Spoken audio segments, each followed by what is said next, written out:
ಎಲ್ರಿಗೂ ನಮಸ್ಕಾರ. Insta case ವತಿಯಿಂದ KPSC ನಡೆಸುವಂಥ ಸ್ಪರ್ಧಾತ್ಮಕ ಪರೀಕ್ಷೆಗಳಿಗೆ KS ಪರೀಕ್ಷೆ, PSI ಪರೀಕ್ಷೆ, STFTA ಪರೀಕ್ಷೆ, VAO ಪರೀಕ್ಷೆ, PDO ಪರೀಕ್ಷೆಗೆ ಬೇಕಾಗಿರುವ ಕರ್ನಾಟಕ ಕರೆಂಟ್ ಅಫೇರ್ಸ್ ಮ್ಯಾರಥಾನನ್ನು ನಾವು ಮಾಡ್ತಾಯಿದ್ವಿ. ಇದು 5ನೇ ಎಪಿಸೋಡ್. ಸೊ ವಿನಯ್ ಸರ್ ಸಾರಥ್ಯದಲ್ಲಿ ಇನ್ಸ್ಟಾ ಕೇಸ್ ಕಡೆಯಿಂದ ಗ್ರಾಮೀಣ ಅಭ್ಯರ್ಥಿಗಳಿಗೆ ಮತ್ತು ಕನ್ನಡ ಮಾಧ್ಯಮದ ಅಭ್ಯರ್ಥಿಗಳಿಗೆ ಉಚಿತವಾಗಿ ಕ್ಲಾಸನ್ನು ಕೊಡಬೇಕು ಅಂಥೇಳಿ ಸೊ ಇನ್ಸ್ಟಾ ಕೇಸ್ ಯೂಟ್ಯೂಬ್ನಲ್ಲಿ ನಾವು ಈ ಮ್ಯಾರಥಾನ್ ಸೀರೀಸನ್ನು ಪ್ರಸ್ತುತಪಡಿಸ್ತಾ ಇದ್ದೀವಿ. ಅದರ 5ನೇ ಎಪಿಸೋಡ್ ಇದಾಗಿರುತ್ತೆ. ಸೊ ಅದರ ಮುಂದುವರಿದ ಭಾಗ, ನೆಕ್ಸ್ಟ್ ಟಾಪಿಕ್ಕು ಮುಂದುವರಿದ ಭಾಗ. ಸೊ ಇತ್ತೀಚೆಗೆ ಕರ್ನಾಟಕ ರಾಜ್ಯ ಸರ್ಕಾರ ಹಾವೇರಿಯಲ್ಲಿ ಒಂದು ಹೈಟೆಕ್ ಸಿಲ್ಕ್ ಮಾರ್ಕೆಟ್, ಒಂದು ಹೈಟೆಕ್ ರೇಷ್ಮೆ ಮಾರುಕಟ್ಟೆಯನ್ನು ಎಸ್ಟಾಬ್ಲಿಷ್ ಮಾಡ್ತಾ ಇದೆ. ಭಾಳ ಇಂಪಾರ್ಟೆಂಟು. ಹೈಟೆಕ್ ರೇಷ್ಮೆ ಮಾರುಕಟ್ಟೆಯನ್ನು ಹಾವೇರಿ ಜಿಲ್ಲೆಯಲ್ಲಿ ಎಸ್ಟಾಬ್ಲಿಷ್ ಮಾಡ್ತಾ ಇದೆ. ಸೊ ಇಲ್ಲಿ ನೋಡಿ, ಇಲ್ಲಿ ನಿಮ್ಗೆ ಕಾಣಿಸ್ತಾ ಇದೆ ರೇಷ್ಮೆ ಕಾಣಿಸ್ತಾ ಇದೆ. ಸೊ ಹಾವೇರಿ ಜಿಲ್ಲೆ ಏನಿದೆಯಲ್ಲ, ಹಾವೇರಿ ಜಿಲ್ಲೆ ಇದು ನೋಡಿ, ಈ ಬಿಳಿ ರೇಷ್ಮೆ ಬರುತ್ತಲ್ಲ, ಈ ಬಿಳಿ ರೇಷ್ಮೆಯನ್ನು ಉತ್ಪಾದಿಸುವಂಥ ಕರ್ನಾಟಕದ ಮೂರನೇ ಅತಿ ದೊಡ್ಡ ಜಿಲ್ಲೆ ಹಾವೇರಿ. ಫಸ್ಟ್ ಯಾವುದು? ರಾಮನಗರ, ಎರಡನೇದು ತುಮಕೂರು, ಮೂರನೇದು ಹಾವೇರಿ. ಸೊ ಪ್ರಶ್ನೆ ಕೇಳಬಹುದು ರೇಷ್ಮೆ. ಓಕೆ, ಸೊ ರೇಷ್ಮೆ ಇದೆಯಲ್ಲ, ಅಥವಾ ಸಿಲ್ಕ್ ಅಂತ ನಾವೇನು ಕರಿತೀವಿ, ಅತಿ ಹೆಚ್ಚು ಸಿಲ್ಕನ್ನು ಉತ್ಪಾದಿಸುವಂಥ ಕರ್ನಾಟಕ ಜಿಲ್ಲೆಗಳು ಯಾವ್ಯಾವು? ಸೊ ಮೊದಲನೇದು ರಾಮನಗರ, ಅದಕ್ಕೆ ಫೇಮಸ್ಸು. ಸೊ ರೇಷ್ಮೆ ನಗರ ಅಂತ ಕೂಡ ಕರಿತೀವಿ. ಎರಡನೇ ಸ್ಥಾನದಲ್ಲಿ ತುಮಕೂರು, ಮೂರನೇದು ಹಾವೇರಿ. ಈಗ ನ್ಯೂಸಲ್ಲಿ ಏನಿದೆ ಅಂತಂದರೆ, ಹಾವೇರಿನಲ್ಲಿ ಒಂದು ಹೈಟೆಕ್ ಸಿಲ್ಕ್ ಮಾರುಕಟ್ಟೆಯನ್ನು, ಹೈಟೆಕ್ ರೇಷ್ಮೆ ಮಾರುಕಟ್ಟೆಯನ್ನು ಕರ್ನಾಟಕ ಸರ್ಕಾರ ಸ್ಥಾಪಿಸಲಿದೆ. ಆ್ಯಂಡ್ ಈ ರೇಷ್ಮೆ ಬೆಳೀತಾರೆ, ಈ ತೋಟಗಾರಿಕೆಯನ್ನು ನಾವೇನು ಕರಿತೀವಿ, ಸೆರಿಕಲ್ಚರ್ ಅಂತ ಕರಿತೀವಿ. ಭಾಳ ಇಂಪಾರ್ಟೆಂಟ್. ಓಕೆ, ಸೆರಿಕಲ್ಚರ್ ಅಥವಾ ಸಿಲ್ಕ್ ಫಾರ್ಮಿಂಗ್ ಅಂತ ಕರಿತೀವಿ. ಓಕೆ, ಈ ರೇಷ್ಮೆ ಬೆಳೆ ಅಥವಾ ರೇಷ್ಮೆಯನ್ನು ಏನು ಬೆಳೀತಾರೆ, ಆ ಫೀಲ್ಡನ್ನು, cultivation of silk is called sericulture ಅಂತ ಕರಿತೀವಿ. ಓಕೆ, ರೇಷ್ಮೆಯನ್ನು ಉತ್ಪಾದಿಸುವ ಕ್ಷೇತ್ರವನ್ನು ನಾವು ಸೆರಿಕಲ್ಚರ್ ಅಂತ ಕರಿತೀವಿ. ಆ್ಯಂಡ್ ಗೊತ್ತಿರಬೇಕು, ಇಡೀ ದೇಶದಲ್ಲಿ ಅತಿ ಹೆಚ್ಚು ರೇಷ್ಮೆಯನ್ನು ಉತ್ಪಾದಿಸುವಂಥ ರಾಜ್ಯ ಕರ್ನಾಟಕ. ಇವೆಲ್ಲ facts. So group C, group D ಎಕ್ಸಾಮ್ಸಿಗೆ ಬೇಕಾಗಿರ್ತಕ್ಕಂಥ ಪ್ರಮುಖ ಸಂಗತಿಗಳು. ರೇಷ್ಮೆಯನ್ನು ಉತ್ಪಾದಿಸುವಂಥ ಅತಿ ದೊಡ್ಡ ರಾಜ್ಯ ಕರ್ನಾಟಕ. ಆ್ಯಂಡ್ ಇಡೀ ಜಗತ್ತಲ್ಲಿ ಅತಿ ಹೆಚ್ಚು ರೇಷ್ಮೆಯನ್ನು ಉತ್ಪಾದಿಸುವಂಥ ರಾಷ್ಟ್ರ ಚೈನಾ, ಎರಡನೇದು ಇಂಡಿಯಾ. ಮತ್ತು ಎಸ್ಪೆಷಲಿ ನೋಡಿ, ಈ ರೇಷ್ಮೆಯಲ್ಲಿ ಒಂದು 5 ಥರ ರೇಷ್ಮೆ ಇದಾವೆ. ಓಕೆ, ಸೊ ಒಂದು ಮಲ್ಬರಿ ಸಿಲ್ಕ್ ಅಂತ ಕರಿತೀವಿ, ಟಜಾರ್ ಸಿಲ್ಕ್ ಅಂತ ಕರಿತೀವಿ, ಓಕ್ ಟಜಾರ್ ಅಂತ ಒಂದಿದೆ, ಎರಿ ಅಂತ ಒಂದಿದೆ, ಮುಗ ಅಂತ ಒಂದಿದೆ. ಓಕೆ, ಈ 5 ರೀತಿಯಾದಂಥ ರೇಷ್ಮೆಗಳನ್ನು ಬೆಳೆಯುವಂಥ ಏಕೈಕ ರಾಷ್ಟ್ರ ಭಾರತ. 5 ರೀತಿಯ ರೇಷ್ಮೆಯನ್ನು ಬೆಳೆಯುವಂಥ ಏಕೈಕ ರಾಷ್ಟ್ರ ಭಾರತ. ಭಾಳ ಇಂಪಾರ್ಟೆಂಟು. ಓಕೆ, ಬಟ್ ಜಗತ್ತಲ್ಲಿ ಅತಿ ಹೆಚ್ಚು ಸಿಲ್ಕನ್ನು ಪ್ರೊಡ್ಯೂಸ್ ಮಾಡುವಂಥ ಕಂಟ್ರಿ ಚೈನಾ, ಎರಡನೇದು ಭಾರತ. ಸೊ ಓಕೆ, ಆ್ಯಂಡ್ ನೋಡಿ, ಒಂದು ಗ್ಲೋಬಲ್ ಸಿಲ್ಕ್ ಸಿಟಿ ನೆಟ್ವರ್ಕ್ ಅಂತಿದೆ. ಗ್ಲೋಬಲ್ ಸಿಲ್ಕ್ ಸಿಟಿ ನೆಟ್ವರ್ಕಿಗೆ ಸೇರ್ಪಡೆ ಆಗಿರುವ ಭಾರತದ ಏಕೈಕ ನಗರ ಬೆಂಗಳೂರು. ಓಕೆ, ಸೊ ಗ್ಲೋಬಲ್ ಅಂದರೆ ರೇಷ್ಮೆಯನ್ನು ಬೆಳೆಯುವಂಥ ನಗರಗಳ ಒಂದು network global silk city network ಅಂತ. ಇದಕ್ಕೆ ಸೇರ್ಪಡೆ ಆಗಿರುವಂಥ ಭಾರತದ ಏಕೈಕ ನಗರ ಬೆಂಗಳೂರು. ಆ್ಯಂಡ್ ಭಾರತದ ಮೊಟ್ಟ ಮೊದಲ ಸಿಲ್ಕ್ ಫ್ಯಾಕ್ಟ್ರಿ ಎಲ್ಲಿ ಶುರುವಾಯಿತು? ಓಕೆ, ಸೊ ಭಾರತದ ಮೊಟ್ಟ ಮೊದಲ ಸಿಲ್ಕ್ ಫ್ಯಾಕ್ಟ್ರಿ ಎಲ್ಲಿ ಶುರುವಾಯಿತು? ಈಸ್ಟ್ ಇಂಡಿಯಾ ಕಂಪನಿ ಶುರು ಮಾಡಿದ್ದು. ಓಕೆ, ಹೌರಾದಲ್ಲಿ. ಸೊ ಭಾರತದ ಮೊಟ್ಟ ಮೊದಲ ಆಧುನಿಕ ಸಿಲ್ಕ್ ಫ್ಯಾಕ್ಟ್ರಿ ಶುರುವಾಗಿದ್ದು ಈಸ್ಟ್ ಇಂಡಿಯಾ ಕಂಪನಿ ಮಾಡಿದ್ದು 1832 ಹೌರಾದಲ್ಲಿ ಶುರುವಾಯಿತು. ಮತ್ತು ಟಿಪ್ಪು ಸುಲ್ತಾನನನ್ನು father of Karnataka silk industry ಅಂತ ಕರಿತೀವಿ. ಕರ್ನಾಟಕ ಸಿಲ್ಕ್ ಉದ್ದಿಮೆಯ ಪಿತಾಮಹ Tipu Sultan. Okay, and silk ಇಂಡಸ್ಟ್ರೀಸನ್ನು, ರೇಷ್ಮೆ ಕೈಗಾರಿಕೆಗಳನ್ನು ಪ್ರೋತ್ಸಾಹ ಮಾಡಲಿಕ್ಕೋಸ್ಕರ ನಾಲ್ವಡಿ ಕೃಷ್ಣರಾಜ ಒಡೆಯರು 1912ರಲ್ಲಿ ಒಂದು ವಿಶೇಷವಾಗಿರುವಂಥ ಸಂಸ್ಥೆ ಎಸ್ಟಾಬ್ಲಿಷ್ ಮಾಡಿದರು. ಇದನ್ನು Karnataka silk industries corporation limited ಅಂತ ಕರಿತೀವಿ.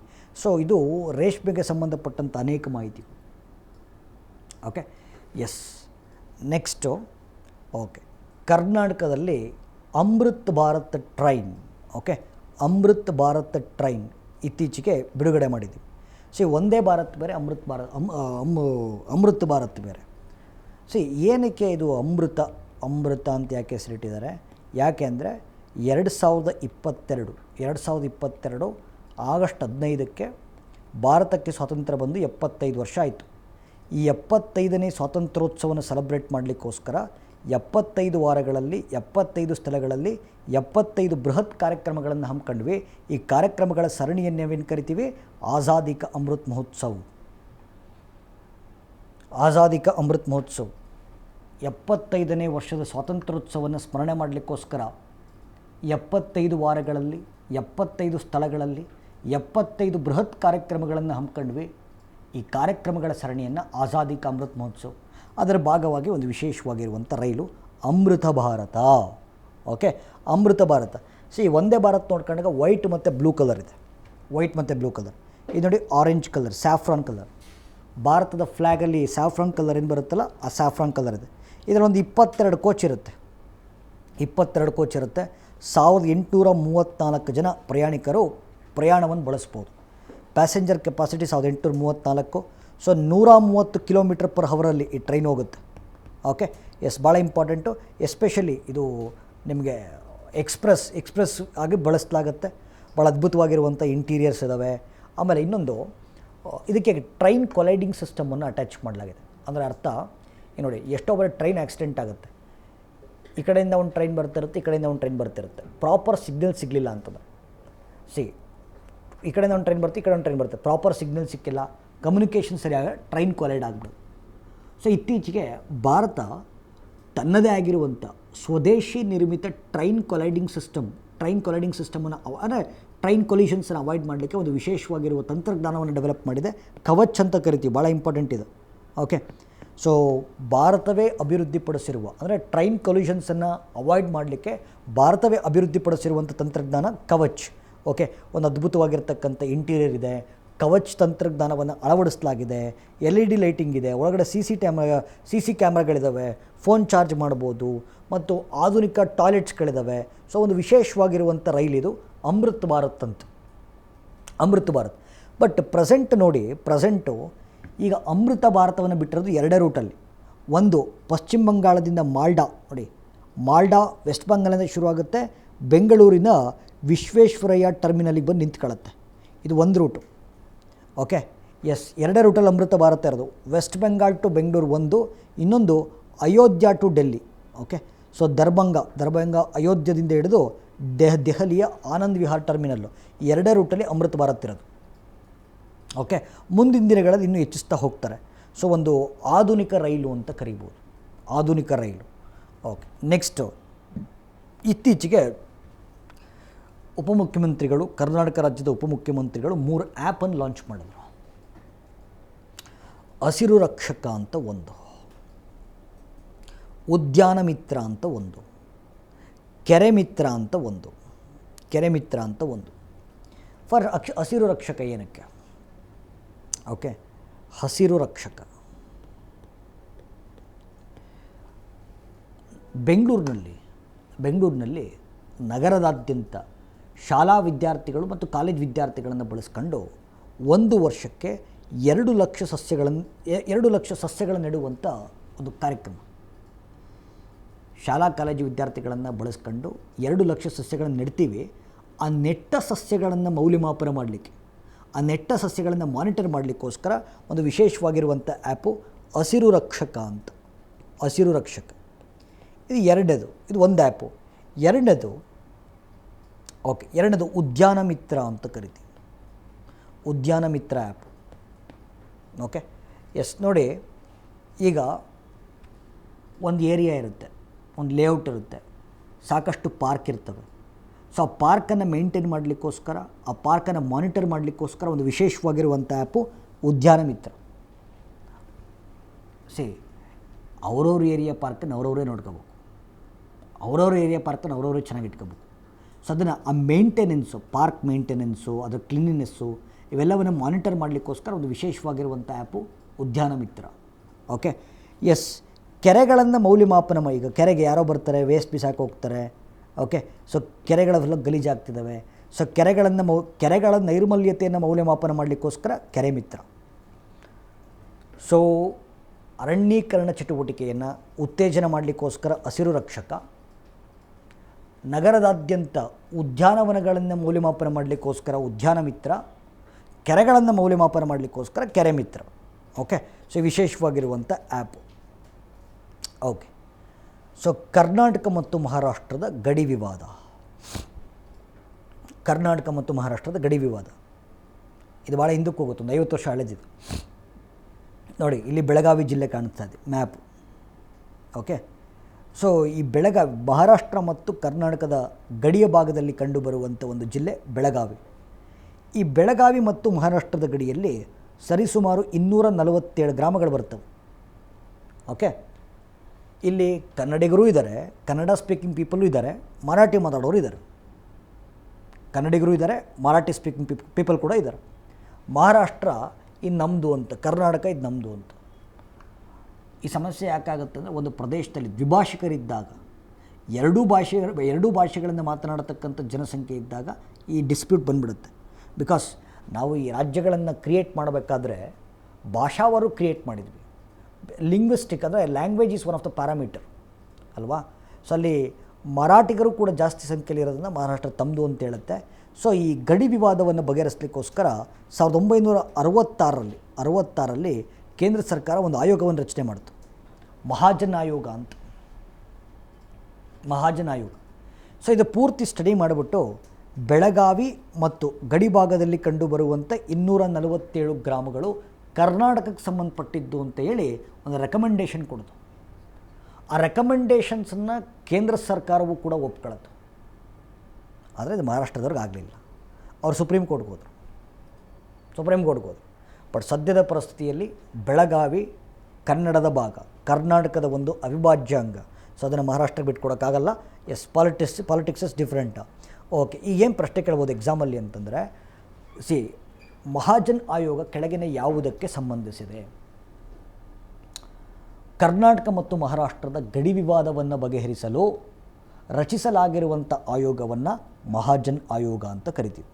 ಎಸ್, ಇವರು ಈ ಮಹಾಜನ್ ಅನ್ನೋರು ಯಾರು ಅಂತಂದರೆ, ಇವರು ಸುಪ್ರೀಂ ಕೋರ್ಟ್ನ ಮುಖ್ಯ ಅಂದರೆ ಮಾಜಿ ಮುಖ್ಯ ನ್ಯಾಯಾಧೀಶರಾಗಿ chief justice of India.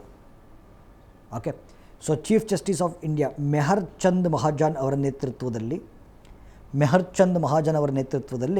Okay Maharashtra, Karnataka ಮತ್ತು ಕೇರಳದ ಗಡಿ ವಿವಾದಗಳನ್ನು ಬಗೆಹರಿಸಲಿಕ್ಕೋಸ್ಕರ ಒಂದು ವಿಶೇಷವಾಗಿರುವಂಥ ಆಯೋಗವನ್ನು ರಚನೆ ಮಾಡಲಾಗಿತ್ತು.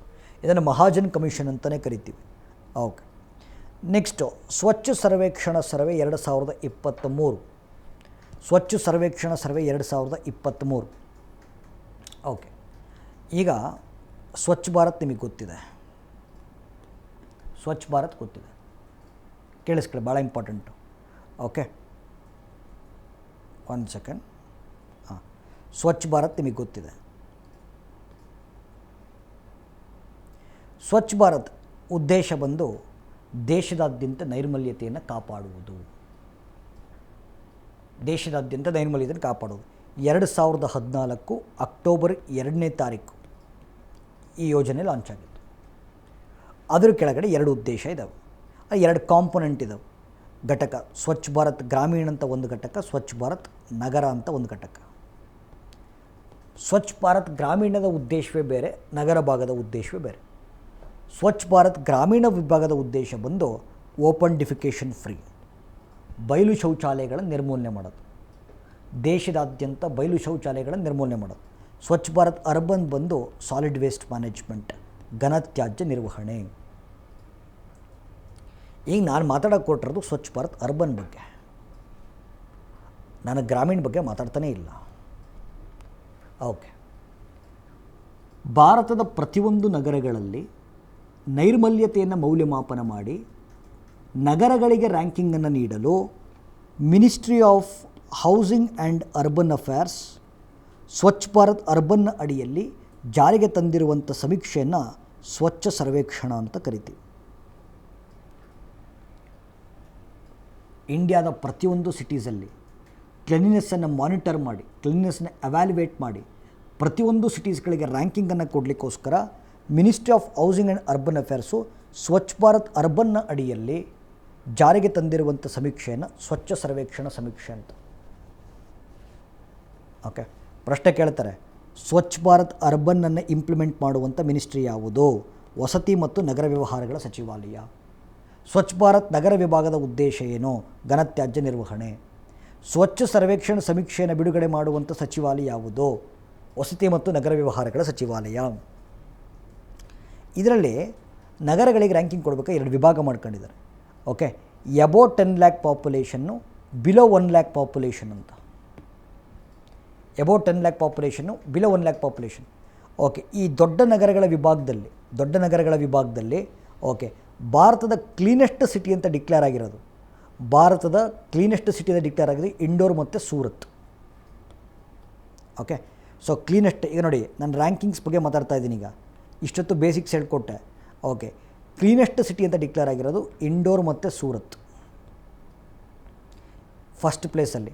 ಆ್ಯಂಡ್ ಇಂಡೋರು ಸತತ 7ನೇ ಬಾರಿ ಫಸ್ಟ್ ರ್ಯಾಂಕ್ ಪಡ್ಕೊಂಡಿದೆ.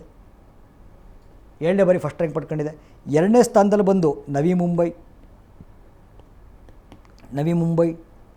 ಓಕೆ, ಸೊ ಇಲ್ಲಿ ಓಕೆ, ಭಾರತದ ನಗರಗಳ ಪೈಕಿ ಟೋಟಲ್ಲು 446 ನಗರಗಳಲ್ಲಿ ಬೆಂಗಳೂರಿಗೆ ಸಿಕ್ಕಿರ್ತಕ್ಕಂಥ ಸ್ಥಾನ 125.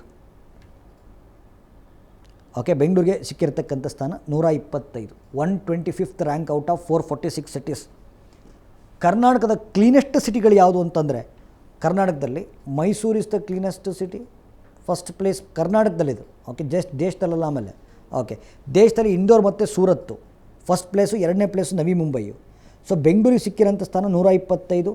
ಆ್ಯಂಡ್ ಕರ್ನಾಟಕದಲ್ಲಿ ಕ್ಲೀನೆಸ್ಟ್ ಸಿಟಿ ಬಂದು ಮೈಸೂರು, 2ನೇದು ಹುಬ್ಬಳ್ಳಿ ಧಾರವಾಡ. ಓಕೆ, ಹುಬ್ಬಳ್ಳಿ ಧಾರವಾಡ, 3ನೇದು Bengaluru. Okay, so Bengaluru is the 3rd cleanest city in Karnataka ಅಂತ. ಸೊ ಈ ಸ್ವಚ್ಛ ಸರ್ವೇಕ್ಷಣ್ ಸರ್ವೆ ಇದ್ರ ಬಗ್ಗೆ ಇನ್ನೂ ಡೀಟೇಲಾಗಿ ಮಾತಾಡಿ ಸರ್ ಅಂತಂದರೆ, ಇನ್ನೂ ಹೆಚ್ಚು ರ್ಯಾಂಕಿಂಗ್ಸ್ ಹೇಳಿ ಸರ್ ಅಂತಂದರೆ, ಸರ್ ನಾವು ಸ್ವಚ್ಛ ಸರ್ವೇಕ್ಷಣ ಸಮೀಕ್ಷೆಯಲ್ಲಿ ಕ್ಲೀನೆಸ್ಟ್ ಸಿಟಿಯಾಗಿ ಇಂಡೋರ್ ಮತ್ತು ಸೂರತ್ ನೋಡಿದ್ವಿ. 2ನೇ ಭಾಗದಲ್ಲಿ ಸ್ವಚ್ಛ ಸರ್ವೇಕ್ಷಣ್ ಸರ್ವೆ 2ನೇ ಭಾಗ ಫಸ್ಟ್ ರ್ಯಾಂಕ್ ಬಂದು ಇಂಡೋರ್ ಮತ್ತು ಸೂರತ್ತು, 2ನೇದು ಬಂದು ನವಿ ಮುಂಬೈ. ಇದು ಓಕೆ, ಬಟ್ ಇನ್ನೂ ಹೆಚ್ಚಿಂದೇನಂತಂದರೆ ರಾಜ್ಯವಾರು ಭಾರತದ ಅತ್ಯಂತ ಕ್ಲೀನೆಸ್ಟ್ ಸ್ಟೇಟ್, ಇದು ಸಿಟಿ ಆಯಿತು. ಇವೆರಡು ಸಿಟಿ ಲೆಕ್ಕಾಚಾರಕ್ಕೆ ನಾವು ಮಾತಾಡ್ತಾ ಇದ್ದೀವಿ. ಓಕೆ, ಸೊ ಈಗ ರಾಜ್ಯ ಸ್ಟೇಟ್ ವೈಸ್ ಅಂತ ಬಂದಾಗ ದ ಮೋಸ್ಟ್ ಕ್ಲೀನೆಸ್ಟ್ ಸ್ಟೇಟ್ ಬಂದು it is Maharashtra. Cleanest state ಬಂದು ಮಹಾರಾಷ್ಟ್ರ. 2ನೇದು ಮಧ್ಯಪ್ರದೇಶ. ಆ್ಯಂಡ್ ನೋಡಿ, ಯಾವ ನಗರ, ಯಾವ ರಾಜ್ಯ ಪೌರ ಕಾರ್ಮಿಕರ ಹಿತಾಸಕ್ತಿಯನ್ನು ಕಾಪಾಡುತ್ತೋ, ಯಾವ ನಗರ ನೋಡಿ, ಇದು ಸಿಟೀಸ್ ಆಯಿತು, ಸ್ಟೇಟ್ ಆಯಿತು, ಈಗ ನಾನು ಬೇರೆ ಮಾತಾಡ್ತಾ ಇದ್ದೀನಿ. ಓಕೆ, ಯಾವ ನಗರ ಪೌರ ಕಾರ್ಮಿಕರ ಹಿತಾಸಕ್ತಿಯನ್ನು ಕಾಪಾಡುತ್ತೋ, ಅವರಿಗೆ ಸೂಕ್ತ ಹಕ್ಕುಗಳನ್ನು ಕೊಡುತ್ತೋ, ಅವ್ರಿಗೊಂದು ವಿಶೇಷವಾಗಿರುವಂಥ ಪ್ರಶಸ್ತಿ ಕೊಡ್ತಾರೆ, ಸಫಾಯಿ. ಓಕೆ, ಸಫಾಯಿ ಮಿತ್ರ ಸುರಕ್ಷಿತ್ ಶಹರ್ ಪ್ರಶಸ್ತಿ ಅಂತ, ಸಫಾಯಿ ಮಿತ್ರ ಸುರಕ್ಷಿತ್ ಶಹರ್ ಪ್ರಶಸ್ತಿ ಅಂತ ಈ ಸಫಾಯಿ ಮಿತ್ರ ಸುರಕ್ಷಿತ್ ಶಹರ್ ಪ್ರಶಸ್ತಿ ಇದು ಈ ಬಾರಿ ಚಂಡೀಗಢಕ್ಕೆ ಸಿಕ್ಕಿದೆ. ಕ್ಲೀನೆಸ್ಟ್ ಗಂಗಾ ಟೌನ್ ಪ್ರಶಸ್ತಿ ವಾರಣಾಸಿಗೆ ಸಿಕ್ಕಿದೆ. ಓಕೆ, ಕ್ಲೀನೆಸ್ಟ್ ಕಂಟೋನ್ಮೆಂಟ್ ಪ್ರಶಸ್ತಿ, ಕಂಟೋನ್ಮೆಂಟ್ ಅಂತಂದರೆ ಮಿಲಿಟರಿ ಸಿಬ್ಬಂದಿಗಳು ವಾಸ ಮಾಡುವಂಥ ಪ್ರದೇಶ, ಮಾಹೋ ಕಂಟೋನ್ಮೆಂಟಿಗೆ ಸಿಕ್ಕಿದೆ. ಮತ್ತೀಗ ಸಿಟೀಸ್ ಬಗ್ಗೆ ಮಾತಾಡಬೇಕಾದ್ರೆ ನಾವೀಗ ಮಾತಾಡಿದ್ದೆಲ್ಲ population above 1 lakh, population above 10 lakh. ಈಗ ಪಾಪ್ಯುಲೇಷನ್ ಬಿಲೋ 1 ಲ್ಯಾಕ್. ಇಷ್ಟೊತ್ತು ಮಾತಾಡಿದ್ದು ಪಾಪ್ಯುಲೇಷನ್ ಎಬೋ 1 ಲ್ಯಾಕು, ಈಗ ಬಿಲೋ 1 ಲ್ಯಾಕ್ ಬಗ್ಗೆ ಮಾತಾಡ್ತಿದ್ದೀವಿ. ಅದರಲ್ಲಿ ಪ್ರಥಮ ಸ್ಥಾನ ಬಿಲೋ 1 ಲ್ಯಾಕು, ಪ್ರಥಮ ಸ್ಥಾನ ಬಂದು ಸಾಸ್ವಡ.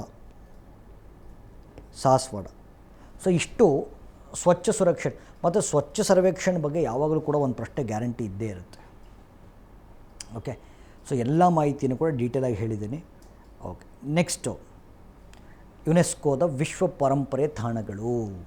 ಓಕೆ, ಸೊ ಇದು ವಿಶೇಷವಾಗಿರುವಂಥ ನ್ಯೂಸು. ಓಕೆ, ಸೊ ಕರ್ನಾಟಕದ ಹೊಯ್ಸಳರ ಪವಿತ್ರ ದೇವಾಲಯಗಳ ಗುಂಪನ್ನು ಯುನೆಸ್ಕೋ ವಿಶ್ವ ಪರಂಪರೆಯ ತಾಣ ಅಂತ ಘೋಷಣೆ ಮಾಡಿತು. Sacred ensembles of Hoysalas. ಹೊಯ್ಸಳರ ಪವಿತ್ರ ದೇವಾಲಯಗಳ ಗುಂಪನ್ನು ಭಾರತದ 42ನೇ ವಿಶ್ವ ಪರಂಪರೆಯ ತಾಣವಾಗಿ ಘೋಷಣೆ ಮಾಡಲಾಯಿತು. 42nd world heritage site. ಪವಿತ್ರ ದೇವಾಲಯಗಳ ಗುಂಪು ಅಂದರೆ 3 ದೇವಸ್ಥಾನ ಬರುತ್ತೆ. ಚನ್ನಕೇಶವ ದೇವಸ್ಥಾನ, ಹೊಯ್ಸಳೇಶ್ವರ ದೇವಸ್ಥಾನ ಮತ್ತು ಸೋಮನಾಥಪುರ ದೇವಸ್ಥಾನ. ಓಕೆ, ಚನ್ನಕೇಶವ ದೇವಸ್ಥಾನ Belur, Hoysaleshwara Halebidu, Somanathapura Mysuru. Okay, 42nd world heritage site of India. ಈ ಚನ್ನಕೇಶವ ಟೆಂಪಲ್ ಬಗ್ಗೆ ಮಾತಾಡೋ, ಜಸ್ಟ್ ಬ್ರೀಫ್ ಮಾಡಿಬಿಡ್ತೀನಿ. ಓಕೆ, ಸೊ ಹೊಯ್ಸಳರ ರಾಜನಾಗಿದ್ದಂಥ ಮೂರನೇ ನರಸಿಂಹ ಅವನ ದಂಡನಾಯಕನಾದ ಸೋಮನಾಥ ಈ ದೇವಸ್ಥಾನವನ್ನು ಕಟ್ತಾನೆ, ಚನ್ನಕೇಶವ ದೇವಸ್ಥಾನವನ್ನು ಕಟ್ತಾನೆ. ವಿಷ್ಣುವಿಗೆ ಸಮರ್ಪಿತವಾಗಿರುವಂಥ ದೇವಸ್ಥಾನ, dedicated to lord Vishnu, Channakeshava. Kaveri ನದಿ ದಡದಲ್ಲಿ ಬರುತ್ತೆ. ಓಕೆ, ಭಾಳ ಅದ್ಭುತವಾಗಿದೆ. So next Hoysaleshwara temple, Halebidu, ಶಿವನಿಗೆ ಸಮರ್ಪಿತವಾಗಿರುವಂಥ ದೇವಸ್ಥಾನ. ಹೊಯ್ಸಳ ರಾಜನಾದಂಥ ವಿಷ್ಣುವರ್ಧನ ಅವನ ಸೇನಾಧಿಪತಿಯಾಗಿರುವಂಥ ಕೇಟಮಲ್ಲ ಈ ದೇವಸ್ಥಾನವನ್ನು ಕಟ್ತಾನೆ. ಒಂದು ಮಾನವ ನಿರ್ಮಿತ ಸರೋವರ ಇದೆ, ಒಂದು ಲೇಕ್, ದ್ವಾರ ಸಮುದ್ರ ಲೇಕ್ ಅಂತ. ಸೊ ಅದರ ದಡದಲ್ಲಿ ಈ ದೇವಸ್ಥಾನವನ್ನು ಕಟ್ಟಲಾಗುತ್ತೆ. ಸೊ ಹೊಯ್ಸಳರ ರಾಜನಾದಂಥ ವಿಷ್ಣುವರ್ಧನ ಯಗಚಿ ನದಿಯ ದಂಡೆಯಲ್ಲಿ ಕಟ್ಟಿರುವಂಥ ದೇವಸ್ಥಾನ ಸೋಮನಾಥಪುರ ದೇವಸ್ಥಾನ. ಓಕೆ, ಸೋಮನಾಥಪುರ ಟೆಂಪಲ್ ಭಾಳ ಇಂಪಾರ್ಟೆಂಟು. ಸೋಮನಾಥಪುರ ಟೆಂಪಲ್, ಓಕೆ, ಇದು ಕೂಡ ವಿಷ್ಣುವಿಗೆ ಸಮರ್ಪಿತವಾಗಿರುವಂಥ ದೇವಸ್ಥಾನ. ಸೊ 42ನೇ ವಿಶ್ವ ಪರಂಪರೆಯ ತಾಣ. ಓಕೆ, ಸೊ ಇತ್ತೀಚಿನ ದಿನಗಳಲ್ಲಿ ವಿಶ್ವ ಆರೋಗ್ಯ ಸಂಸ್ಥೆಯ ಪ್ರಕಾರ, ಓಕೆ, 2023ರಲ್ಲಿ ಕರ್ನಾಟಕದಲ್ಲಿ ಮಿಸಲ್ಸ್ ಆ್ಯಂಡ್ ರುಬೆಲ್ಲಾ ಕೇಸಸ್ ಜಾಸ್ತಿ ಆಗ್ತಿದೆ. ಮಿಸಲ್ಸ್ ಆ್ಯಂಡ್ ರುಬೆಲ್ಲಾ, ಕನ್ನಡದಲ್ಲಿ ರುಬೆಲ್ಲಾ ಮತ್ತು ದಡಾರ ಕಾಯಿಲೆಗಳು ಜಾಸ್ತಿ ಆಗ್ತದೆ. ಸೊ ಇದ್ರ ಬಗ್ಗೆ ಮಾತಾಡೋಣ, ಮಿಸಲ್ಸ್ ಆ್ಯಂಡ್ ರುಬೆಲ್ಲಾ ಬಗ್ಗೆ ಮಾತಾಡೋಣ. ಅದಕ್ಕಿಂತ ಮುಂಚೆ ಒಂದಷ್ಟು ವಿಚಾರಗಳ ಬಗ್ಗೆ ಮಾತಾಡೋಣ. ಈಗ ಇಮ್ಯುನಿಟಿ ಅಂತ ಒಂದು ಪದ ಇದೆ. ಇಮ್ಯುನಿಟಿ ರೋಗ ನಿರೋಧಕ ಶಕ್ತಿ ಅಥವಾ ಪ್ರತಿರೋಧಕ ಶಕ್ತಿ ಅಂತ ಕರಿತೀವಿ. ಇಮ್ಯುನಿಟಿ ದೇಹಕ್ಕೆ ಹೆಂಗೆ ಬರುತ್ತೆ? 2 ರೀತಿಲಿ ಬರುತ್ತೆ. ಒಂದು, ಈಗ ಯಾವುದೋ ವೈರಸ್ಸು, ಬ್ಯಾಕ್ಟೀರಿಯಾ, ಫಂಗಸ್ಸು, ಪ್ಯಾರಾಸೈಟು, ರೋಗಕಾರಕಗಳು ದೇಹವನ್ನು ಪ್ರವೇಶ ಮಾಡಿದಾಗ, ಪ್ಯಾಥೋಜನ್ಸು ದೇಹವನ್ನು ಪ್ರವೇಶ ಮಾಡಿದಾಗ ಬಾಡಿನಲ್ಲಿ WBC ಟ್ರಿಗರ್ ಆಗುತ್ತೆ. WBC ಟ್ರಿಗರ್ ಆದಾಗ ಲಿಂಫೋಸೈಟ್ಸ್ ಏನು ಮಾಡ್ತವೆ? ಆ್ಯಂಟಿಬಾಡೀಸ್ ಪ್ರೊಡ್ಯೂಸ್ ಮಾಡ್ತವೆ. ಈ ಆ್ಯಂಟಿಬಾಡೀಸು ಈ ವೈರಸ್ಗಳ ವಿರುದ್ಧ ಹೋರಾಡ್ತವೆ. ಈ ಆ್ಯಂಟಿಬಾಡೀಸು ವೈರಸ್ಸು, ಬ್ಯಾಕ್ಟೀರಿಯಾ, ಶಿಲೀಂಧ್ರ ಪರಾವಲಂಬಿಯನ್ನು ಕೊಂದಾಗ ದೇಹಕ್ಕೆ ಒಂದು ವಿಶೇಷವಾಗಿರುವಂಥ ಶಕ್ತಿ ಉತ್ಪತ್ತಿಯಾಗುತ್ತೆ. ಅದನ್ನು ಇಮ್ಯುನಿಟಿ ಅಂತ ಕರಿತೀವಿ. ಪ್ರತಿರೋಧಕ ಶಕ್ತಿತ್ವ, ರೋಗ ನಿರೋಧಕ ಶಕ್ತಿ ಅಂತ. ಇದು ನ್ಯಾಚುರಲ್ ಇಮ್ಯುನಿಟಿ. ಇದು ಇನ್ನೊಂದೇನೆಂದರೆ ವ್ಯಾಕ್ಸಿನ್ ಇಮ್ಯುನಿಟಿ ಅಂತ ಕರಿಬೋದು. ಇನ್ನೊಂದು ರೀತಿ immunity vaccine immunity. For example, ನಮಗೆಲ್ಲ ಕರೋನಾ ಬಂತು. ಓಕೆ, ಅದಕ್ಕೆ ಬಾಡಿನಲ್ಲಿ ಇಮ್ಯುನಿಟಿ, ಎಲ್ರಿಗೂ ಇಮ್ಯುನಿಟಿ ಸಿಗಲಿಲ್ಲ. ನಾವು ಹೆಂಗೆ ವಯಸ್ಸು ಚಿಕ್ಕದಾಗಿದ್ದರೆ ಇಮ್ಯುನಿಟಿ ಜಾಸ್ತಿ ಇರುತ್ತೆ, ವಯಸ್ಸಾಗ್ತಾ ಇಮ್ಯುನಿಟಿ ಕಡಿಮೆ ಆಗುತ್ತೆ. ಅವಾಗೇನು ಮಾಡ್ತಾರೆ, ಈ ವೈರಸ್ಸನ್ನು, ಒಂದು ವೈರಸ್ ತಗೊಂಡು ಲ್ಯಾಬಲ್ಲಿ 90% ಸಾಯಿಸ್ಬಿಡ್ತಾರೆ. ಮೈಲ್ಡ್ ವೈರಸ್ ಅಂತ ಕರಿತೀವಿ, ಪ್ಯಾಸಿವ್ ವೈರಸ್ ಅಂತ. 90% ಸತ್ತೋಗಿರುತ್ತೆ ಅಥವಾ ಮಲ್ಟಿಪ್ಲೈ ಆಗುವಂಥ ಎಬಿಲಿಟಿ ಕಳ್ಕೊಂಡಿರುತ್ತೆ. ಆ ವೈರಸ್ಸನ್ನು ದೇಹಕ್ಕೆ ಇಂಜೆಕ್ಟ್ ಮಾಡ್ತಾರೆ. ಮೈಲ್ಡ್ ವೈರಸ್ಸು ಅಥವಾ ಪ್ಯಾಸಿವ್ ವೈರಸ್ಸನ್ನು ದೇಹಕ್ಕೆ ಇಂಜೆಕ್ಟ್ ಮಾಡ್ತಾರೆ. ಇಂಜೆಕ್ಟ್ ಮಾಡಿದಾಗ ಎಗೇನ್ WBC ಟ್ರಿಗರ್ ಆಗುತ್ತೆ, ಲಿಂಫೋಸೈಟ್ಸ್ ಆ್ಯಂಟಿಬಾಡೀಸ್ ಪ್ರೊಡ್ಯೂಸ್ ಮಾಡುತ್ತೆ. ಈ ಆ್ಯಂಟಿಬಾಡೀಸು ವೀಕ್ ಆಗಿರುವಂಥ ವೈರಸ್ಸನ್ನು ಕೊಂದುಬಿಡುತ್ತೆ. ಆವಾಗ ದೇಹಕ್ಕೆ ಇಮ್ಯುನಿಟಿ ಬರುತ್ತೆ. ಇದು ಇನ್ನೊಂದು ಥರ. ಒಂದು, ದೇಹ ತಾನೇ ಚೇತರಿಸ್ಕೊಳ್ಳುತ್ತೆ. ಇನ್ನೊಂದು, ವ್ಯಾಕ್ಸಿನ್ನ ಸಹಾಯದಿಂದ ಚೇತರಿಸ್ಕೊಳ್ಳುತ್ತೆ. ಹೀಗೆ ದೇಹಕ್ಕೆ ಇಮ್ಯುನಿಟಿ ಬರುತ್ತೆ. ಓಕೆ, ಈಗ ನಾವು ವ್ಯಾಕ್ಸಿನ್ ಇಮ್ಯುನಿಟಿ ಕೊಡಬೇಕಾಗಿರೋದು ಯಾರಿಗೆ? ಮಕ್ಕಳು ಮತ್ತು ಪ್ರೆಗ್ನೆಂಟ್ ವುಮೆನ್ಗೆ. ಫಸ್ಟ್ ಪ್ರಿಯಾರಿಟಿ ಬಂದು ಮಕ್ಕಳು ಮತ್ತು ಗರ್ಭಿಣಿ ತಾಯಿಂದಿರು, ಪ್ರೆಗ್ನೆಂಟ್ ವುಮೆನ್. ಅದಕ್ಕೆ ಕಾಂಗ್ರೆಸ್ ಸರ್ಕಾರ ಏನು ಮಾಡ್ತು? ಓಕೆ, 2 ವರ್ಷಕ್ಕಿಂತ ಕೆಳಗಿರುವಂಥ ಮಕ್ಕಳು, 2 ವರ್ಷಕ್ಕಿಂತ ಕೆಳಗಿರುವಂಥ ಮಕ್ಕಳು ಮತ್ತು ಪ್ರೆಗ್ನೆಂಟ್ ವುಮೆನ್, ಗರ್ಭಿಣಿ ತಾಯಂದಿರಿಗೆ ಉಚಿತವಾಗಿ ಲಸಿಕೆಗಳನ್ನು ಕೊಡುವುದರ ಮೂಲಕ ಪ್ರತಿರೋಧಕ ಶಕ್ತಿಯನ್ನು ಹೆಚ್ಚಿಸಲು ಒಂದು ಕಾರ್ಯಕ್ರಮ ತಂತು. UIP ಅಂತ, ಯೂನಿವರ್ಸಲ್ ಇಮ್ಯುನೈಸೇಷನ್ ಪ್ರೋಗ್ರಾಮ್ ಅಂತ ಕರಿತೀವಿ. ನೀವು ಇಲ್ಲಿ ಟಾರ್ಗೆಟೆಡ್ ಬೆನಿಫಿಷರಿ ಯಾರು ಅಂತ ಅರ್ಥ ಮಾಡ್ಕೋಬೇಕು. 2 ವರ್ಷಕ್ಕಿಂತ ಕೆಳಗಿರುವಂಥ ಮಕ್ಕಳು ಮತ್ತು ಗರ್ಭಿಣಿ ತಾಯಂದಿರಿಗೆ ಉಚಿತವಾಗಿ ಲಸಿಕೆಗಳನ್ನು ವಿತರಿಸುವುದರ ಮೂಲಕ ಅವರ ಪ್ರತಿರೋಧಕ ಶಕ್ತಿಯನ್ನು ಹೆಚ್ಚಿಸಲು ಕರ್ನಾಟಕ ಸರ್ಕಾರ, ಭಾರತ ಸರ್ಕಾರ ತಂದಂಥ ಕಾರ್ಯಕ್ರಮ ಯೂನಿವರ್ಸಲ್ ಇಮ್ಯುನೈಸೇಷನ್ ಪ್ರೋಗ್ರಾಮ್. ನಂತರದಲ್ಲಿ ಕಾರ್ಯಕ್ರಮದ ನೇಮ್ ಚೇಂಜ್ ಆಯಿತು. ಇದನ್ನು ಮಿಷನ್ ಇಂದ್ರಧನುಷ್ ಅಂತ ಮಾಡಿದ್ರು. Mission Indradhanush by ministry of health and family welfare, ಆರೋಗ್ಯ ಮತ್ತು ಕುಟುಂಬ ಕಲ್ಯಾಣ ಸಚಿವಾಲಯ. 2 ವರ್ಷಕ್ಕಿಂತ ಕೆಳಗಿರುವ ಮಕ್ಕಳು ಮತ್ತು ಗರ್ಭಿಣಿ ತಾಯಂದಿರಿಗೆ ವ್ಯಾಕ್ಸಿನ್ಸ್ಗಳನ್ನು ವಿತರಿಸುವುದರ ಮೂಲಕ ಅವರ ಹ್ಯುಮಿನಿಟಿಯನ್ನು ಬೂಸ್ಟ್ ಮಾಡುವಂಥ ಕೇಂದ್ರ ಸರ್ಕಾರದ ಪ್ರೆಸೆಂಟ್ ಯೋಜನೆ ಮಿಷನ್ ಇಂದ್ರಧನುಷ್. ಈಗ ಬಟ್ ಇಲ್ಲಿ ಏನಾಗ್ತಾ ಇತ್ತು, 2 ವರ್ಷಕ್ಕಿಂತ ಕೆಳಗಿರುವಂಥ ಮಕ್ಕಳು ಅಂತಿತ್ತು. ಓಕೆ, ಮತ್ತು ಎಲ್ರಿಗೂ ಕೊಡ್ತಾ ಇಲ್ಲ, ಎಲ್ರಿಗೂ ಕೊಡ್ತಾ ಇದ್ದಾರೆ ಇಲ್ಲ. ಯಾರಿಗೆ ಕೊಡ್ತಾಯಿದ್ರು? ಬ್ಯಾಕ್ವರ್ಡ್ ಕ್ಲಾಸಸ್ ಅಥವಾ ಬ್ಯಾಕ್ವರ್ಡ್ ಡಿಸ್ಟಿಕ್ಸ್ ಅಂತ ಕರಿತೀವಿ.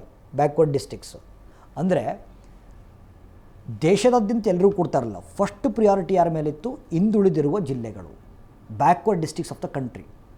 2 ವರ್ಷಕ್ಕಿಂತ ಕೆಳಗಿರುವಂಥ ಮಕ್ಕಳು ಮತ್ತು ಗರ್ಭಿಣಿ ತಾಯಂದಿರು ಎಲ್ಲರೂ ದೇಶದಲ್ಲ, first backward districts of the country cover ಮಾಡ್ತಾಯಿತ್ತು. ಈಗ ಏನು ಮಾಡಿದ್ದಾರೆ, ಮಿಷನ್ ಇಂದ್ರಧನುಷ್ ಕೆಳಗಡೆ ಇಂಟೆನ್ಸಿಫೈಡ್ ಮಿಷನ್ ಇಂದ್ರಧನುಷ್ 5.0 ಶುರು ಮಾಡ್ಕೊಂಡಿದ್ದಾರೆ. ಇದರಲ್ಲಿ 2 ವರ್ಷಕ್ಕಿಂತ ಕೆಳಗಿರುವಂಥ ಮಕ್ಕಳಿತ್ತು ಮುಂಚೆ. ಈಗ ಇಂಟೆನ್ಸಿಫೈಡ್ ಮಿಷನ್ ಇಂದ್ರಧನುಷ್ 5.0 ಕೆಳಗಡೆ ಅದು 5 ವರ್ಷಕ್ಕಿಂತ ಕೆಳಗಿರುವ ಮಕ್ಕಳು ಮತ್ತು ಗರ್ಭಿಣಿ ತಾಯಂದಿರು ಬರೀ ಕೇವಲ ಬ್ಯಾಕ್ವರ್ಡ್ ಡಿಸ್ಟಿಕ್ ಅಲ್ಲ, ಭಾರತದ ಪ್ರತಿಯೊಂದು ಜಿಲ್ಲೆಗೆ. ಇದು ಇಂಟೆನ್ಸಿಫೈಡ್ ಮಿಷನ್ ಇಂದ್ರಧನುಷ್ 5.0. ಡಿಫ್ರೆನ್ಸಸ್ ನೋಡಿ, ಕ್ಲಾರಿಟಿ ಭಾಳ ಇಂಪಾರ್ಟೆಂಟು. ಯೂನಿವರ್ಸಲ್ ಇಮ್ಯುನೈಸೇಷನ್ ಪ್ರೋಗ್ರಾಮಲ್ಲಿ ಏನು ನಿರ್ಧಾರ ಮಾಡ್ಕೊಂಡ್ರು, ಮಿಷನ್ ಇಂದ್ರಧನುಷಲ್ಲಿ ಏನು ನಿರ್ಧಾರ ಮಾಡ್ಕೊಂಡ್ರು, ಇಂಟೆನ್ಸಿಫೈಡ್ ಮಿಷನ್ ಇಂದ್ರಧನುಷಲ್ಲಿ ಏನು ನಿರ್ಧಾರ ಮಾಡ್ಕೊಂಡ್ರು. ಸೊ ಇಂಟೆನ್ಸಿಫೈಡ್ ಮಿಷನ್ ಇಂದ್ರಧನುಷಲ್ಲಿ 5 ವರ್ಷಕ್ಕಿಂತ ಕೆಳಗಿರುವಂಥ ಮಕ್ಕಳು, ಗರ್ಭಿಣಿ ತಾಯಂದಿರು ಎಲ್ಲ ಜಿಲ್ಲೆಗಳಲ್ಲಿರುವಂಥ ಈ ವ್ಯಕ್ತಿಗಳಿಗೆ ನಾವು ಲಸಿಕೆಗಳನ್ನು ವಿತರಿಸುವುದರ ಮೂಲಕ ಪ್ರತಿರೋಧಕ ಶಕ್ತಿಯನ್ನು ಹೆಚ್ಚಿಸುವಂಥ ಯೋಜನೆ ಇಂಟೆನ್ಸಿಫೈಡ್ ಮಿಷನ್ ಇಂದ್ರಧನುಷ್ 5.0. ಈಗ ಬನ್ನಿ ಸರ್, ಈಗ ಮಿಷನ್ ಇಂದ್ರಧನುಷ್ ಕೆಳಗಡೆ ಎಷ್ಟು ಕಾಯಿಲೆಗಳಿಗೆ ಉಚಿತವಾದ ಟ್ರೀಟ್ಮೆಂಟ್ ಕೊಡಲಾಗ್ತಿದೆ ಸರ್, ಉಚಿತವಾದ ವ್ಯಾಕ್ಸಿನ್ ಕೊಡಲಾಗ್ತಿದೆ? ಟೋಟಲ್ 12 ಕಾಯಿಲೆ. ಅದರಲ್ಲಿ ಒಂದು ಕಾಯಿಲೆ ರುಬೆಲ್ಲಾ ಮತ್ತು ದಡಾರ. ಮಕ್ಕಳಲ್ಲಿ ಕಾಣಿಸ್ಕೊಳ್ಳುತ್ತೆ. ಓಕೆ ನೋಡಿ, ರುಬೆಲ್ಲಾ ಮತ್ತು ರುಬೆಲ್ಲಾ ನೋಡಿ, ದಡಾರ ಈ ಮಿಸಲ್ಸ್ ದಡಾರ ಅಂತ. ಇದನ್ನು ಉಂಟು ಮಾಡುವಂಥ ವೈರಸ್ ಬಂದು RNA ವೈರಸ್. ರುಬೆಲ್ಲಾ ಇದನ್ನು ಉಂಟು ಮಾಡುವಂಥ ವೈರಸ್ಸು ರುಬೆಲ್ಲಾ ವೈರಸ್ ಅಂತಲೇ ಕರಿತೀವಿ. ಇದನ್ನು ರುಬೆಲ್ಲಾವನ್ನು ಜರ್ಮನ್ ಮಿಸಲ್ಸ್ ಅಂತ ಕೂಡ ಕರಿತೀವಿ. ಆಲ್ಮೋಸ್ಟ್ ಸಿಮ್ಟಮ್ಸ್ ಸೇಮ್ ಇದೆ. ಓಕೆ, ಮೈ ತುಂಬ ರ್ಯಾಷಸ್ ಆಗಿಬಿಡುತ್ತೆ, ಹೆಚ್ಚಾಗಿ ಮಕ್ಕಳಲ್ಲಿ ಕಂಡುಬರುತ್ತೆ. ಸೊ ಆಲ್ರೆಡಿ ಹೇಳಿದ್ದೀನಿ, ಮಿಸಲ್ಸ್ ಮತ್ತು ರುಬೆಲ್ಲಾವನ್ನು ಟ್ರೀಟ್ ಮಾಡಲಿಕ್ಕೆ ಭಾರತ ಸರ್ಕಾರ ತಂದಿರುವಂಥ ಯೋಜನೆ ಮಿಷನ್ ಇಂದ್ರಧನುಷ್. ಸೊ ಒಂದು ಆಘಾತಕಾರಿ ವಿಚಾರ ಏನು ಅಂತಂದರೆ, ಕರ್ನಾಟಕದಲ್ಲಿ ರುಬೆಲ್ಲಾ ಮತ್ತು ದಡಾರ ಪ್ರಕರಣಗಳು ಹೆಚ್ಚಾಗ್ತಾ ಇದೆ. ಓಕೆ, ಮತ್ತೊಂದು ಸುದ್ದಿ, ತಲಕಾವೇರಿ ಇದೊಂದು ಸ್ಟಾರ್ ಪಾರ್ಟಿ ಡೆಸ್ಟಿನೇಷನ್ ಆಗಿದೆ ಅಂತ ವಿಶೇಷವಾಗಿರುವಂಥ ನ್ಯೂಸ್. ಇದು ಅರ್ಥ ಆಗಬೇಕು ಅಂದರೆ ಫಸ್ಟು ನಿಮಗೆ ಡಾರ್ಕ್ ಸ್ಕೈ ರಿಸರ್ವ್ ಅಂತ ಒಂದು ಪದ ಬಳಸ್ತೀನಿ. ಓಕೆ, ಡಾರ್ಕ್ ಸ್ಕೈ ರಿಸರ್ವ್ ಅಂತ ಒಂದು ಪದ ಇದೆ. ಭಾರತದ ಮೊಟ್ಟ ಮೊದಲ ಡಾರ್ಕ್ ಸ್ಕೈ ರಿಸರ್ವ್ ಯಾವುದು ಅಂತ ಕೇಳಿದ್ರೆ ಲದಾಖ್ದಲ್ಲಿ ಬರುವಂಥ ಹ್ಯಾನ್ಲೆ. ಓಕೆ, ಸೊ ಲದಾಖಲ್ಲಿ ಬರುತ್ತೆ. ಇದು ಭಾರತದ ಮೊಟ್ಟ ಮೊದಲ ಡಾರ್ಕ್ ಸ್ಕೈ ರಿಸರ್ವ್. ಸರ್ ಏನು ಸರ್ ಇದು ಹೊಸ ಪದ ನಾವು ಕೇಳೇ ಇಲ್ಲ. ನಮಗೆ ಫಾರೆಸ್ಟ್ ರಿಸರ್ವ್ ಕೇಳಿದ್ದೀವಿ, ಅರಣ್ಯ ಮೀಸಲು ಕೇಳಿದ್ದೀವಿ. ಇದ್ಯಾವುದು ಡಾರ್ಕ್ ಸ್ಕೈ ರಿಸರ್ವ್. ಇಲ್ಲಿ ಯಾರೂ ಲೈಟ್ ಹಾಕಲ್ಲ, ಫುಲ್ಲು ಕತ್ತಲಿರುತ್ತೆ. ಓಕೆ, ಅಂದರೆ ಒಂದು ಪ್ರದೇಶದಲ್ಲಿ ಆರ್ಟಿಫಿಷಿಯಲ್ ಲೈಟ್ ಇಂಟರ್ವೆನ್ಷನ್ ಭಾಳ ಕಡಿಮೆ ಇದ್ದರೆ ಆ ಪ್ರದೇಶವನ್ನು ಡಾರ್ಕ್ ಸ್ಕೈ ರಿಸರ್ವ್ ಅಂತ ಕರೀತಾರೆ. ರಾತ್ರಿ ಹೊತ್ತು ಆ ಪ್ರದೇಶದಲ್ಲಿ ಯಾರೂ ಕೂಡ ಲೈಟ್ ಯೂಸ್ ಮಾಡಲ್ಲ. ಯಾಕೆ ಅಂತಂದರೆ ಆಕಾಶ ಪೂರ್ತಿ ಡಾರ್ಕ್ ಇದ್ದಾಗ ನಾವೇನು ಮಾಡ್ಬೋದು, ಸೆಲೆಸ್ಟಿಯಲ್ ಆಬ್ಜೆಕ್ಟ್ಸನ್ನು ಎಕ್ಸ್ಪ್ಲೋರ್ ಮಾಡ್ಬೋದು, ಆಕಾಶಕಾಯಗಳನ್ನು ಗಮನಿಸ್ಬೋದು. ಪೂರ್ತಿ ಕತ್ತಲಿದ್ದಾಗ, ಎಲ್ಲೂ ಲೈಟ್ ಇಲ್ಲದೆ ಹೋದಾಗ ಸ್ಕೈ ಫುಲ್ ಕತ್ಲಾಗಿ ಕಾಣುತ್ತೆ. ಆಕಾಶಕಾಯ ಸೆಲೆಸ್ಟಿಯಲ್ ಆಬ್ಜೆಕ್ಟ್ಸ್ಗಳನ್ನು ಗಮನಿಸ್ಬೋದು. ಸೊ ಹಂಗಾಗಿ ಡಾರ್ಕ್ ಸ್ಕೈ ರಿಸರ್ವನ್ನು ಘೋಷಣೆ ಮಾಡಲಾಗುತ್ತೆ. So India's first dark sky reserve because ಪೂರ್ತಿ ಈ ಖಗೋಳ ವಿಜ್ಞಾನವನ್ನು ಅಧ್ಯಯನ ಮಾಡಲಿಕ್ಕೋಸ್ಕರ ಆಕಾಶಕಾಯಗಳನ್ನು ಗುರುತಿಸಲಿಕ್ಕೋಸ್ಕರ ಡಾರ್ಕ್ ಸ್ಕೈ ರಿಸರ್ವ್ಸ್ ಅಂತ ಘೋಷಣೆ ಮಾಡಲಾಗುತ್ತೆ. ಸೊ ಭಾರತದ ಮೊಟ್ಟ ಮೊದಲ ಡಾರ್ಕ್ ಸ್ಕೈ ರಿಸರ್ವ್ ಬಂದು ಹ್ಯಾನ್ಲೆ ಲದಾಖಲ್ಲಿ ಬರುತ್ತೆ. ಸೊ ಇಲ್ಲಿ ಖಗೋಳ ವಿಜ್ಞಾನಿಗಳು ಹೋಗ್ತಾರೆ, ತಮ್ಮ ಟೆಲಿಸ್ಕೋಪ್ಸ್ ದೂರದರ್ಶಕಗಳನ್ನು ತೊಗೊಂಡೋಗ್ತಾರೆ, ಕೂತ್ಕೊಳ್ತಾರೆ, ಅಧ್ಯಯನ ಮಾಡ್ತಾರೆ. ಅಂದರೆ ಖಗೋಳ ವಿಜ್ಞಾನಿಗಳು ಆಸ್ಟ್ರೋನಮರ್ಸು ಈ ಟೆಲಿಸ್ಕೋಪ್ಸನ್ನು ತಗೊಂಡು ಹೋಗ್ಬಿಟ್ಟು ಈ ಡಾರ್ಕ್ ಸ್ಕೈಯಲ್ಲಿ ಸೆಲೆಸ್ಟಿಯಲ್ ಆಬ್ಜೆಕ್ಟ್ಸ್ಗಳನ್ನು ಅಧ್ಯಯನ ಮಾಡ್ತಾರಲ್ಲ, ಇದನ್ನು ನಾವು ಸ್ಟಾರ್ ಪಾರ್ಟಿಗಳು ಅಂತ ಕರಿತೀವಿ. ಸ್ಟಾರ್ ಪಾರ್ಟೀಸ್ ಅಂದರೆ ಇದು ಆ್ಯಕ್ಚುಲಿ ನಿಮ್ಮಿಂದ ಅರ್ಥ ಕೊಡೋಂಗಿಲ್ಲ. ಓಕೆ, ಸ್ಟಾರ್ ಪಾರ್ಟೀಸ್ ಅಂದರೆ ನಕ್ಷತ್ರಗಳ ಜೊತೆ ಪಾರ್ಟಿ ಮಾಡೋದು ಅಂತ, ರೈಟ್? ಓಕೆ, ಸೊ ಈ ಖಗೋಳ ವಿಜ್ಞಾನಿಗಳು ಏನು ಮಾಡ್ತಾರೆ, ತಮ್ಮ ಟೆಲಿಸ್ಕೋಪ್ಸ್ದಲ್ಲಿ ಅಲ್ಲಿ ತೊಗೊಂಡು ಹೋಗ್ಬಿಟ್ಟು ಖಗೋಳವನ್ನು ಅಧ್ಯಯನ ಮಾಡ್ತಾರೆ ರಾತ್ರಿ ಹೊತ್ತು ಕೂತ್ಕೊಂಡು. ಓಕೆ, ಸೊ ಇದನ್ನು ಸ್ಟಾರ್ ಪಾರ್ಟಿ ಅಂತ ಕರಿತೀವಿ. ಸ್ಟಾರ್ ಪಾರ್ಟಿ ಅಂತ ಇಲ್ಲಿ ಕಾಣಿಸ್ತಿದೆ ನೋಡಿ, ಇಲ್ಲಿ ಇಮೇಜ್ ಕಾಣಿಸ್ತಾ ಇದೆ. ಸೊ ಇದು ಸ್ಟಾರ್ ಪಾರ್ಟಿ. ಆಮೇಲೆ ಈ ರಾತ್ರಿ ಹೊತ್ತು ಈ ಸ್ಕೈ ಆಕಾಶದ ಬ್ರೈಟ್ನೆಸ್ಸನ್ನು ಮೆಷರ್ ಮಾಡುವಂಥ ಸ್ಕೇಲ್ ಬಂದು ಬಾರ್ಟಲ್ ಸ್ಕೇಲ್ ಅಂತ. ರಾತ್ರಿ ಹೊತ್ತು ಆಕಾಶದ ಸ್ಕೈ ಬ್ರೈಟ್ನೆಸ್ಸನ್ನು ಮೆಷರ್ ಮಾಡುವಂಥ ಸ್ಕೇಲ್ ಬಂದು ಮಾಪನ ಬಂದು ಬಾರ್ಟಲ್ ಸ್ಕೇಲ್ ಅಂತ ಕರಿತೀವಿ. ಭಾಳ ಇಂಪಾರ್ಟೆಂಟು. ಓಕೆ, ಈಗ ನೋಡಿ, ಈ ಭಾರತದ ಮೊಟ್ಟ ಮೊದಲ ಡಾರ್ಕ್ ಸ್ಕೈ ರಿಸರ್ವ್ ಬಂದು ಹ್ಯಾನ್ಲೆ ಲಡಾಖಲ್ಲಿತ್ತು. ಅದೇ ರೀತಿಯಾಗಿರುವಂಥ ಡಾರ್ಕ್ ಸ್ಕೈ ರಿಸರ್ವನ್ನು ಕರ್ನಾಟಕದ ಕೊಡಗು ಜಿಲ್ಲೆಯ ತಲಕಾವೇರಿಯಲ್ಲೂ ಕೂಡ ಘೋಷಣೆ ಮಾಡಿದ್ದೀವಿ. ಅಂದರೆ ಕರ್ನಾಟಕದ ತಲಕಾವೇರಿ ಕೊಡಗು. ಓಕೆ, ಸೊ ತಲಕಾವೇರಿ ನಾವೇನು ಕರಿತೀವಿ, ಇದನ್ನು ಕೂಡ ಡಾರ್ಕ್ ಸ್ಕೈ ರಿಸರ್ವ್ ಅಂತ ಘೋಷಣೆ ಮಾಡಿದ್ದೀವಿ. ಓಕೆ, ಡಾರ್ಕ್ ಸ್ಕೈ ರಿಸರ್ವ್ ಅಂತ ಘೋಷಣೆ ಮಾಡಿದ್ದೀವಿ. ಆಮೇಲೆ ಇದಕ್ಕೆ ಒಂದು ಅಡ್ಡೆಸರು ಸೌತ್ ಇಂಡಿಯಾಸ್ ಹ್ಯಾನ್ಲೆ ಅಂತ ಕೂಡ ಕರೀತಾ ಇದ್ದಾರೆ. ಈಗ ಈ ಸ್ಟಾರ್ ಪಾರ್ಟಿ ಮಾಡುವಂಥ ಖಗೋಳ ವಿಜ್ಞಾನಿಗಳು ಈ ತಲಕಾವೇರಿಗೆ ಬಂದು ಈ ಆಕಾಶಕಾಯಗಳನ್ನು ಅಧ್ಯಯನ ಮಾಡುವಂಥ ವಿಶೇಷ ಪ್ರಯತ್ನವನ್ನು ಮಾಡ್ತಾ ಇದ್ದಾರೆ. So this is very very important. Okay, so Kannada ಯೋಜನೆ ಜಾರಿಗೆ ತರ್ತಾ ಇದೆ. ಸೊ ಈ ಕನ್ನಡ ಯೋಜನೆಯನ್ನು ಜಾರಿಗೆ ತರ್ತಾರೆ ಯಾರು? ಕನ್ನಡ ಇ ಸಮುದಾಯ ಮತ್ತು centre for E governance Kannada ಯೋಜನೆಯನ್ನು ಜಾರಿಗೆ ತರ್ತಾ ಇದೆ. ಸೊ ಕನ್ನಡ ಯೋಜನೆಯ ಭಾಗವಾಗಿ ಎರಡು ವಿಶೇಷವಾಗಿರುವಂಥ ಪೋರ್ಟಲ್ ಲಾಂಚ್ ಮಾಡಿದ್ದೀವಿ. ಒಂದು ಪದಕಣಜ ಅಂತ, ಒಂದು ಕಲಿಕಾ ಪೋರ್ಟಲ್ ಅಂತ. ಈಗ ನಮಗೆ ಕನ್ನಡ ಟು ಇಂಗ್ಲೀಷ್ ಟ್ರಾನ್ಸ್ಲೇಷನ್ ಭಾಳ ಕಷ್ಟ, ಇಂಗ್ಲೀಷ್ ಟು ಕನ್ನಡ ಟ್ರಾನ್ಸ್ಲೇಷನ್ ಕೂಡ ಭಾಳ ಕಷ್ಟ. ಯಾಕೆಂದರೆ ಪದಗಳು ಗೊತ್ತಿಲ್ಲ. ಅವಾಗೇನು ಬೇಕಾಗುತ್ತೆ? ಕನ್ನಡ ಡಿಕ್ಷನರಿ ಬೇಕಾಗುತ್ತೆ, ಇಂಗ್ಲೀಷ್ ಡಿಕ್ಷನರಿ ಬೇಕಾಗುತ್ತೆ ಅಲ್ವಾ? ಈ ಎರಡು ಈ ಕನ್ನಡ ಮತ್ತು ಇಂಗ್ಲೀಷ್ ನಿಘಂಟುಗಳು ಡಿಕ್ಷನರಿಗಳು ಬೇಕು ಅಂತಂದರೆ ಯು ಕ್ಯಾನ್ ವಿಸಿಟ್ ಪದಕಣಜ ಪೋರ್ಟಲ್ಲು. ಮತ್ತು ಯಾರಿಗೆ ಕನ್ನಡ ಬರಲ್ವೋ, ಈಗ ಬೇರೆ ರಾಜ್ಯಗಳಿಂದ ಬಂದಿರೋರು, ಬೇರೆ ದೇಶಗಳಿಂದ ಬಂದಿರೋರು, ಅವರು ಕನ್ನಡ ಕಲಿಯೋದಕ್ಕೆ ಸಹಾಯ ಮಾಡುವಂಥ ಪೋರ್ಟಲ್ಲು ಕಲಿಕಾ ಪೋರ್ಟಲ್ ಭಾಳ ಇಂಪಾರ್ಟೆಂಟು. ಓಕೆ, ಈಗ ಇಲ್ಲಿ ಒಂದು ವಿಶೇಷವಾಗಿರುವಂಥ ನ್ಯೂಸ್ ಇದೆ. ಓಕೆ, ಸೊ ನೈಟ್ ಸಫಾರಿಯನ್ನು ಅಲೋ ಮಾಡಿರುವಂಥ ಕರ್ನಾಟಕದ ನೋಡಿ ಪ್ಲೀಸ್.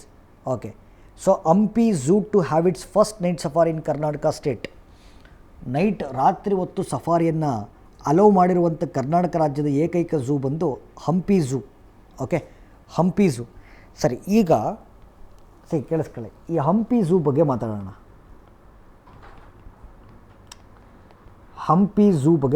ಭಾಳ ಇಂಪಾರ್ಟೆಂಟ್. ನಿಮಗೆ ವಿಜಯನಗರ ಜಿಲ್ಲೆ, ಕರ್ನಾಟಕ ಹೊಸ ಜಿಲ್ಲೆ. ಓಕೆ, ವಿಜಯನಗರ ಜಿಲ್ಲೆ ಕಮಲಾಪುರ ತಾಲೂಕಲ್ಲಿ ಒಂದು ಅರಣ್ಯ ಮೀಸಲಿದೆ. ಇದನ್ನು ಬಿಳಿಕಲ್ ಅರಣ್ಯ ಮೀಸಲು ಅಂತ ಕರಿತೀವಿ.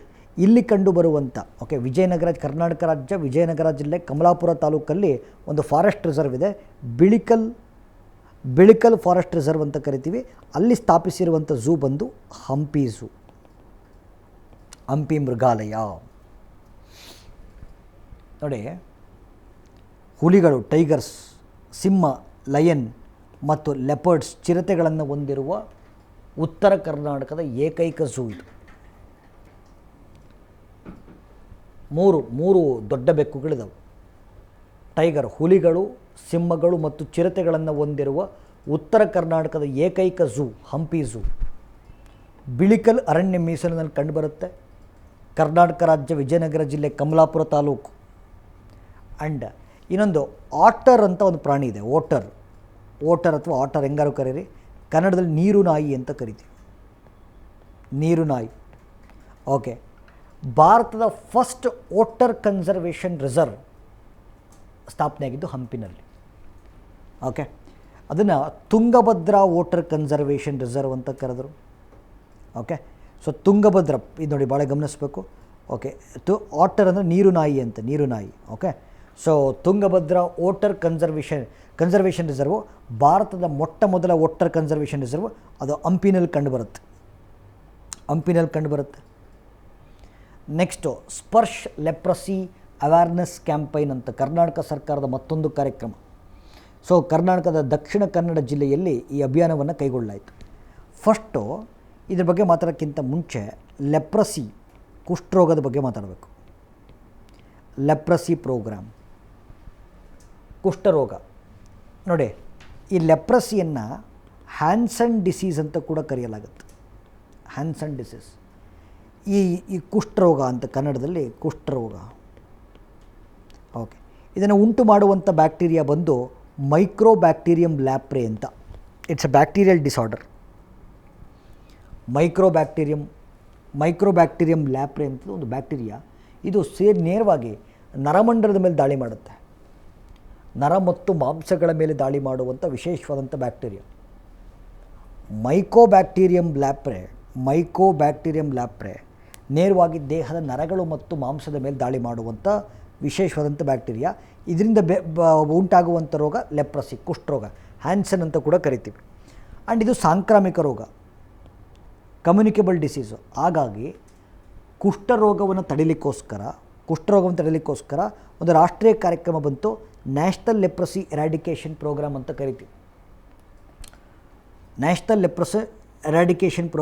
ಕರಿತೀವಿ. ಮತ್ತು ಈ ಕುಷ್ಠರೋಗಿಗಳ ರಾಷ್ಟ್ರೀಯ ಡೇಟಾಬೇಸನ್ನು ರಚನೆ ಮಾಡಿದ್ದೀವಿ. ಇದನ್ನು ನಿಕುಷ್ಟ್. ಓಕೆ, ನಿಕುಷ್ಟ್ ಈಕೋಸಿಸ್ಟಮ್ ಅಂತ ಕರಿತೀವಿ. ಯಾಕೆಂದರೆ ಇದು ಸಾಂಕ್ರಾಮಿಕ ರೋಗ ಆದ್ದರಿಂದ ಒಬ್ಬ ವ್ಯಕ್ತಿಯಿಂದ ಇನ್ನೊಬ್ಬ ವ್ಯಕ್ತಿಗೆ ಹರಡುವಂಥ ಸಾಧ್ಯತೆ ಇರುತ್ತೆ. ಹಂಗಾಗಿ ಕುಷ್ಠರೋಗಿಗಳನ್ನು ಟ್ರ್ಯಾಕ್ ಮಾಡಬೇಕು. ಕುಷ್ಠರೋಗಿಗಳ ರಾಷ್ಟ್ರೀಯ ಡೇಟಾಬೇಸನ್ನು ನಿಕುಷ್ಟ್ ಈಕೋಸಿಸ್ಟಮ್ ಅಂತ ಕರಿತೀವಿ. ಸೊ ಈ ಕುಷ್ಠರೋಗದ ಕುರಿತಂತೆ ಜನಜಾಗೃತಿಯನ್ನು ಮೂಡಿಸ್ಲಿಕ್ಕೋಸ್ಕರ ಕರ್ನಾಟಕದ ದಕ್ಷಿಣ ಕನ್ನಡ ಜಿಲ್ಲೆಯಲ್ಲಿ ಒಂದು ವಿಶೇಷವಾಗಿರುವಂಥ ಅಭಿಯಾನವನ್ನು ಶುರು ಮಾಡಿದ್ದೀವಿ.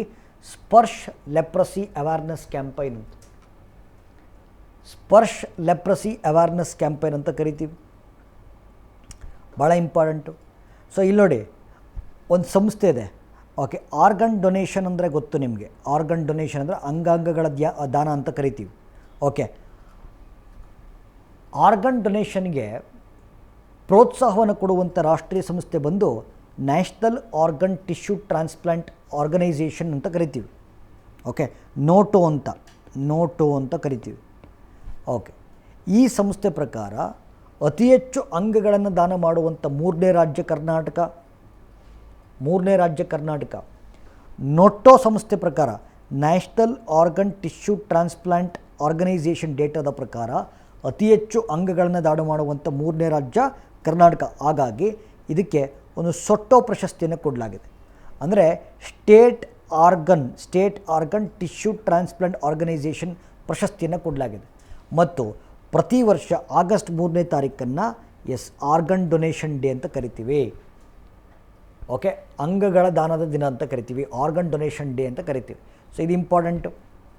ನೆಕ್ಸ್ಟು ಇದು ನೋಡಿ, 4th edition of aero India event ನಡೀತು. Okay, aero India event. ಇದನ್ನು ಮಿನಿಸ್ಟ್ರಿ ಆಫ್ ಡಿಫೆನ್ಸ್ ಕೆಳಗಡೆ, ರಕ್ಷಣಾ ಸಚಿವಾಲಯದ ಕೆಳಗಡೆ ಹಿಂದೂಸ್ತಾನ್ ಏರೋನಾಟಿಕ್ ಲಿಮಿಟೆಡ್ ಅಂತ ಒಂದು ಸಂಸ್ಥೆ ಇದೆ. ಓಕೆ, ಇದು ನಡೆಸುವಂಥ ದ್ವೈವಾರ್ಷಿಕ ಅಥವಾ ದ್ವಿವಾರ್ಷಿಕ ಬೈಇನಿಯಲ್ 2 ವರ್ಷಕ್ಕೊಂದು ಸತಿ. ಓಕೆ, 2 ವರ್ಷಕ್ಕೊಂದ್ಸತಿ ನಡೆಸುವಂಥ ವಿಮಾನ ಹಾರಾಟದ ಶೋ ಇದೆಯಲ್ಲ, ಇದು Aero India. Okay, aero India 2 ವರ್ಷಕ್ಕೊಂದ್ಸತಿ 2021ರಲ್ಲಿ ನಡೆದಿತ್ತು, 2023ರಲ್ಲಿ ನಡೆದಿದೆ, ನೆಕ್ಸ್ಟ್ 2025ರಲ್ಲಿ ನಡೆಯುತ್ತೆ. ಮಿನಿಸ್ಟ್ರಿ ಆಫ್ ಡಿಫೆನ್ಸ್ ಕೆಳಗಡೆ ಹಿಂದೂಸ್ತಾನ್ ಏರೋನಾಟಿಕ್ಸ್ ಲಿಮಿಟೆಡ್ ಅಂತಿದೆ. ಇದು ನಡೆಸುವಂಥ ವಿಮಾನದ ಹಾರಾಟ, ವೈಮಾನಿಕ ಹಾರಾಟ 2 ವರ್ಷಕ್ಕೊಂದ್ಸತಿ ನಡೆಸ್ತಾರೆ. ಫಸ್ಟ್ ಏರ್ ಶೋ ನಡೆದಿದ್ದು 1996ಅಲ್ಲಿ. ಓಕೆ, 2023 ಥೀಮ್ ಕೊಟ್ಟಿದ್ದೀವಿ, the runway to a billion opportunities. The runway to a billion opportunities ಅಂತ 2023 ಥೀಮು.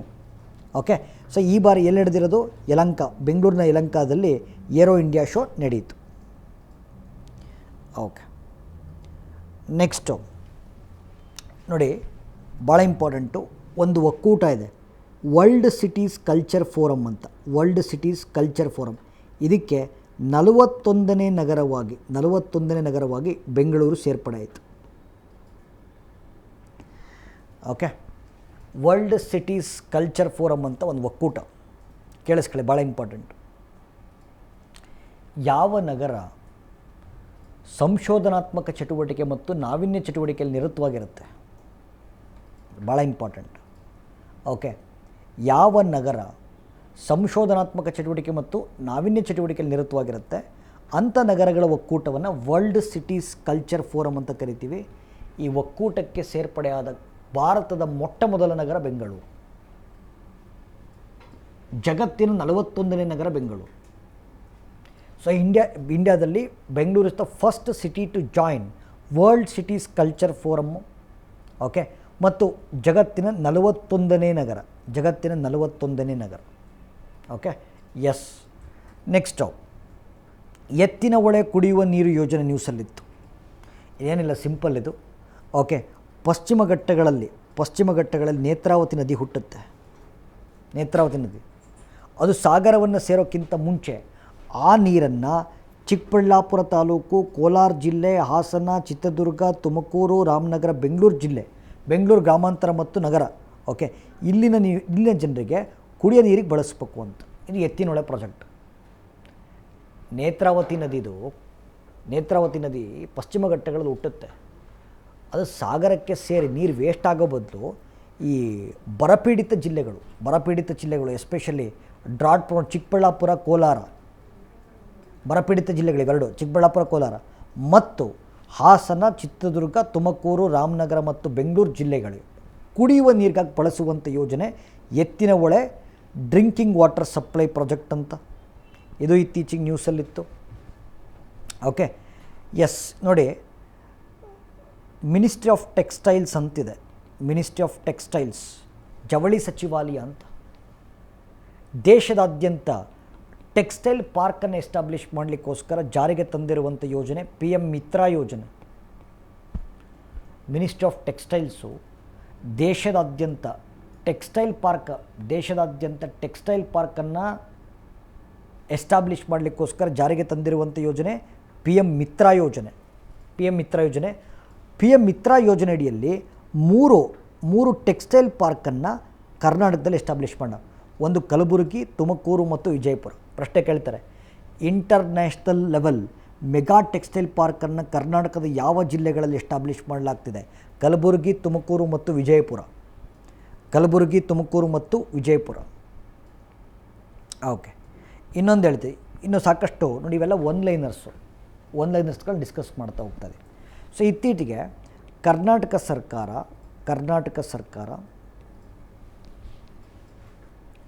ಬಳ್ಳಾರಿ ಜಿಲ್ಲೆಯ ಸಿರುಗುಪ್ಪದಲ್ಲಿ ಕರ್ನಾಟಕ ರಾಜ್ಯ ಸರ್ಕಾರ ಬಳ್ಳಾರಿ ಜಿಲ್ಲೆಯ ಸಿರುಗುಪ್ಪದಲ್ಲಿ ಗ್ರೇಟ್ ಇಂಡಿಯನ್ ಬಸ್ಟರ್ಡ್ನ ಸಂತಾನೋತ್ಪತ್ತಿ ಕೇಂದ್ರ, ಬ್ರೀಡಿಂಗ್ ಸೆಂಟರನ್ನು ಓಪನ್ ಮಾಡ್ತಾ ಇದೆ. ಇದು ಭಾಳ ಇಂಪಾರ್ಟೆಂಟ್. ಓಕೆ, ಸೊ ಕರ್ನಾಟಕ ರಾಜ್ಯ ಸರ್ಕಾರ ಬಳ್ಳಾರಿ ಜಿಲ್ಲೆಯ ಸಿರುಗುಪ್ಪದಲ್ಲಿ ಗ್ರೇಟ್ ಇಂಡಿಯನ್ ಬಸ್ಟರ್ಡ್ನ ಬ್ರೀಡಿಂಗ್ ಸೆಂಟರ್ನ ಓಪನ್ ಮಾಡ್ತಾ ಇದೆ. ಓಕೆ, ಕನ್ನಡದ ಗ್ರೇಟ್ ಇಂಡಿಯನ್ ಬಸ್ಟರ್ಡ್ ಅಂದರೆ ಗೊತ್ತು ನಿಮಗೆ, ಹೆಬ್ಬಕ್ಕ ಅಂತ ಒಂದು ಪಕ್ಷಿ ಇದೆ. ಅದರ ಸಂತಾನೋತ್ಪತ್ತಿ ಕೇಂದ್ರವನ್ನು ನಾವು ಸಿರುಗುಪ್ಪದಲ್ಲಿ ಓಪನ್ ಮಾಡ್ತಾ ಇದ್ದೀವಿ. ಈ ಪಕ್ಷಿ ಬಗ್ಗೆ ಮಾತಾಡ್ಬೋದು. ಗ್ರೇಟ್ ಇಂಡಿಯನ್ ಬಸ್ಟರ್ಡ್ದು ಒಂದು ಪಕ್ಷಿ ಬಗ್ಗೆ ಮಾತಾಡ್ಬೋದು. ನೋಡಿ, ಈ ಪಕ್ಷಿ ಬಗ್ಗೆ ಮೊನ್ನೆ KSL ಕ್ವಶನ್ ಆಗಿದೆ. ಓಕೆ, ಎಸ್, ಈ ಪಕ್ಷಿ ಬಗ್ಗೆ KSL ಕ್ವಶನ್ ಆಗಿದೆ. ಇದರ ವೈಜ್ಞಾನಿಕ ಹೆಸರು ಬಂದು ಅರ್ಡಿಯೋಟಿಸ್ ನಿಗ್ರಿಸೆಪ್ಸ್ ಅಂತ ಕರಿತೀವಿ. ನಿಗ್ರಿಸೆಪ್ಸ್. ಈ ಪಕ್ಷಿ ಹೆಚ್ಚು ಕಂಡುಬರೋದು ರಾಜಸ್ಥಾನದ ಡೆಸರ್ಟ್ ನ್ಯಾಷನಲ್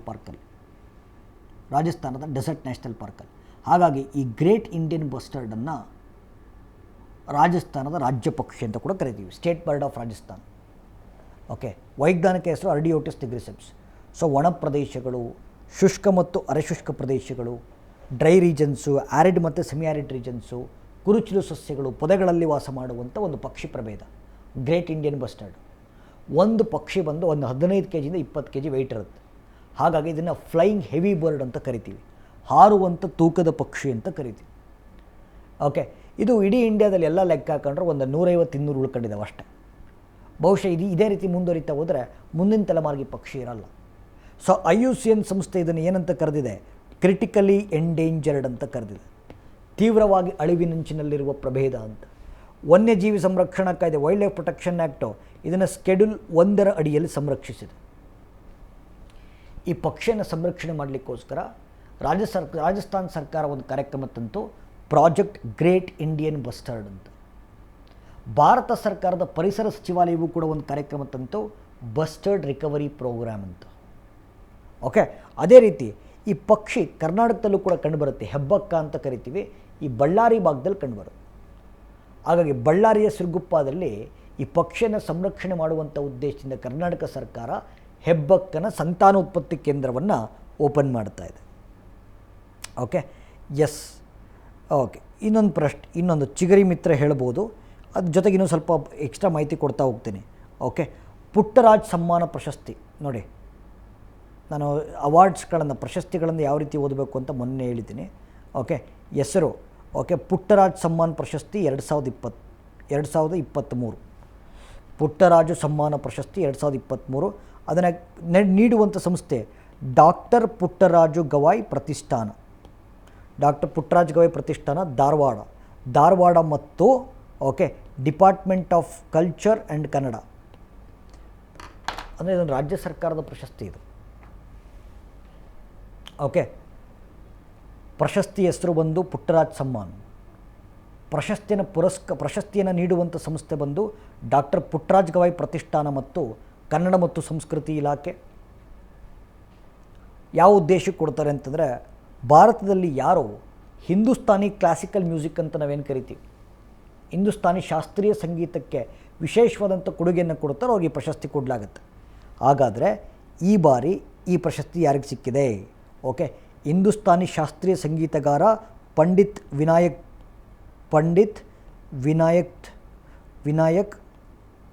ತೊರ್ವಿ ಅವರಿಗೆ ವಿಶೇಷವಾಗಿರುವಂಥ ಪ್ರಶಸ್ತಿ ಸಿಕ್ಕಿದೆ. ಓಕೆ, ಪಶು ಸಂಜೀವಿನಿ ಸ್ಕೀಮ್ ಇತ್ತೀಚೆಗೆ ನ್ಯೂಸಲ್ಲಿದೆ. ಪಶು ಸಂಜೀವಿನಿ, ಸೊ ಇದೆಲ್ಲ ಒಂದು PDF ಅಲ್ಲಿ ಹಾಕ್ಕೊಡ್ತೀನಿ ನಾನು ನಿಮಗೆ. ಓಕೆ, ಸೊ ನಾನು ಏನೇನು ಹೇಳ್ತಿದ್ದೀನಿ ಈ ಎಲ್ಲ ಟಾಪಿಕ್ಸನ್ನು ಒಂದು PDF ಅಲ್ಲಿ ಹಾಕುವಂಥ ಪ್ರಯತ್ನ ಮಾಡೋಣ. ಓಕೆ, ಸೊ ಗೋವುಗಳು ಅಥವಾ ಸಾಕು ಪ್ರಾಣಿಗಳು. ಓಕೆ, ಸೊ ನೀವು ಗೋವುಗಳನ್ನು ಸಾಕ್ತಾ ಇದ್ದರೆ, ಎಮ್ಮೆಗಳನ್ನು ಸಾಕ್ತಾ ಇದ್ದರೆ, ಸಾಕು ಪ್ರಾಣಿಗಳನ್ನು ಸಾಕ್ತಾ ಇದ್ದರೆ, ಜಸ್ಟ್ ನೀವೊಂದು ಕ್ಯಾಟಲ್ ಹೆಲ್ಪ್ಲೈನ್ ಅಂತ ಒಂದು ಸಹಾಯವಾಣಿ ನಂಬರ್ ಕೊಟ್ಟಿದ್ದಾರೆ, ಅದಕ್ಕೆ ಫೋನ್ ಮಾಡಿದ್ರೆ ನಿಮ್ಮ ಮನೆ ಬಾಗಿಲಿಗೆ ಬಂದು ಪಶು ಚಿಕಿತ್ಸೆಯನ್ನು ಕೊಡಲಾಗುತ್ತೆ. ಇದನ್ನು ಪಶು ಸಂಜೀವಿನಿ ಸ್ಕೀಮ್ ಅಂತ ಕರಿತೀವಿ. ಓಕೆ, ಇದು ಇನ್ನೊಂದು ಸುದ್ದಿ. ಇತ್ತೀಚೆಗೆ ಮಂಡ್ಯ ಜಿಲ್ಲೆಯಲ್ಲಿ 13ನೇ ಶತಮಾನಕ್ಕೆ ಸಂಬಂಧಪಟ್ಟಂಥ ಹೊಯ್ಸಳರ ಕಾಲದ ವೀರಗಲ್ಲು ಪತ್ತೆ ಆಯಿತು. ಇತ್ತೀಚೆಗೆ ವೀರಗಲ್ಲು ಮಂಡ್ಯ ಜಿಲ್ಲೆಯಲ್ಲಿ 13ನೇ ಶತಮಾನಕ್ಕೆ ಹೊಯ್ಸಳರ ಕಾಲಕ್ಕೆ ಸಂಬಂಧಿಸಿದ ವೀರಗಲ್ಲು ಪತ್ತೆ ಆಯಿತು. ಇದು ಸತಿಪ್ರಥವನ್ನು ಬಿಂಬಿಸ್ತಾ ಇದೆ ಅಂತ ಹೇಳ್ತೀವಿ.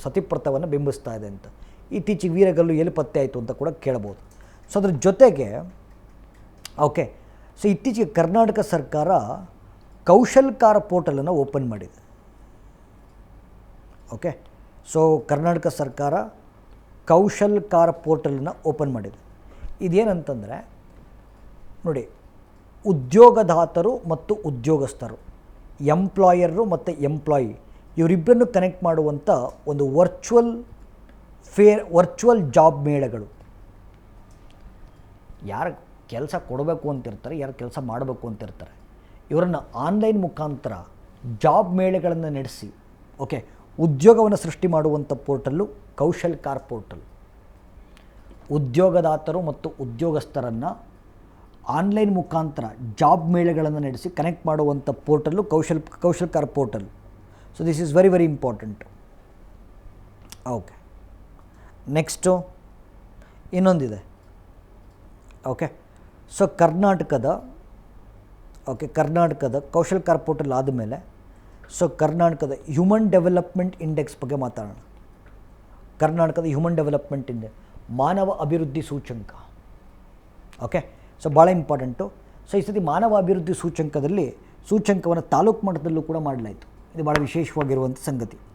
ಅಂದರೆ ಮಾನವ ಅಭಿವೃದ್ಧಿ ಸೂಚ್ಯಂಕ ಅಂದರೆ ಹ್ಯೂಮನ್ ಡೆವಲಪ್ಮೆಂಟ್ ಇಂಡೆಕ್ಸನ್ನು ತಾಲೂಕು ಮಟ್ಟದಲ್ಲೂ ಕೂಡ ಮಾಡಲಾಯಿತು. ಸೊ ಅದರಲ್ಲಿ ಫಸ್ಟ್ ರ್ಯಾಂಕ್ ಬಂದಿದ್ದು it is Mangaluru taluk.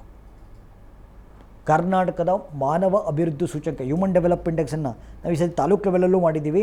First rank ಬಂದಿದ್ದು ಮಂಗಳೂರು, ಎರಡನೇದು ಬೆಂಗಳೂರು ಸೌತು.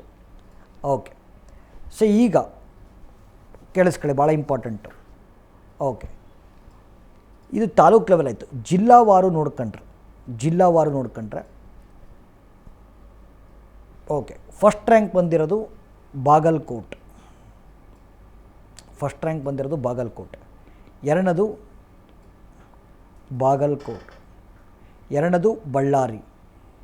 ಬಳ್ಳಾರಿ, ಮೂರನೇದು ರಾಮನಗರ, ಮಂಡ್ಯ,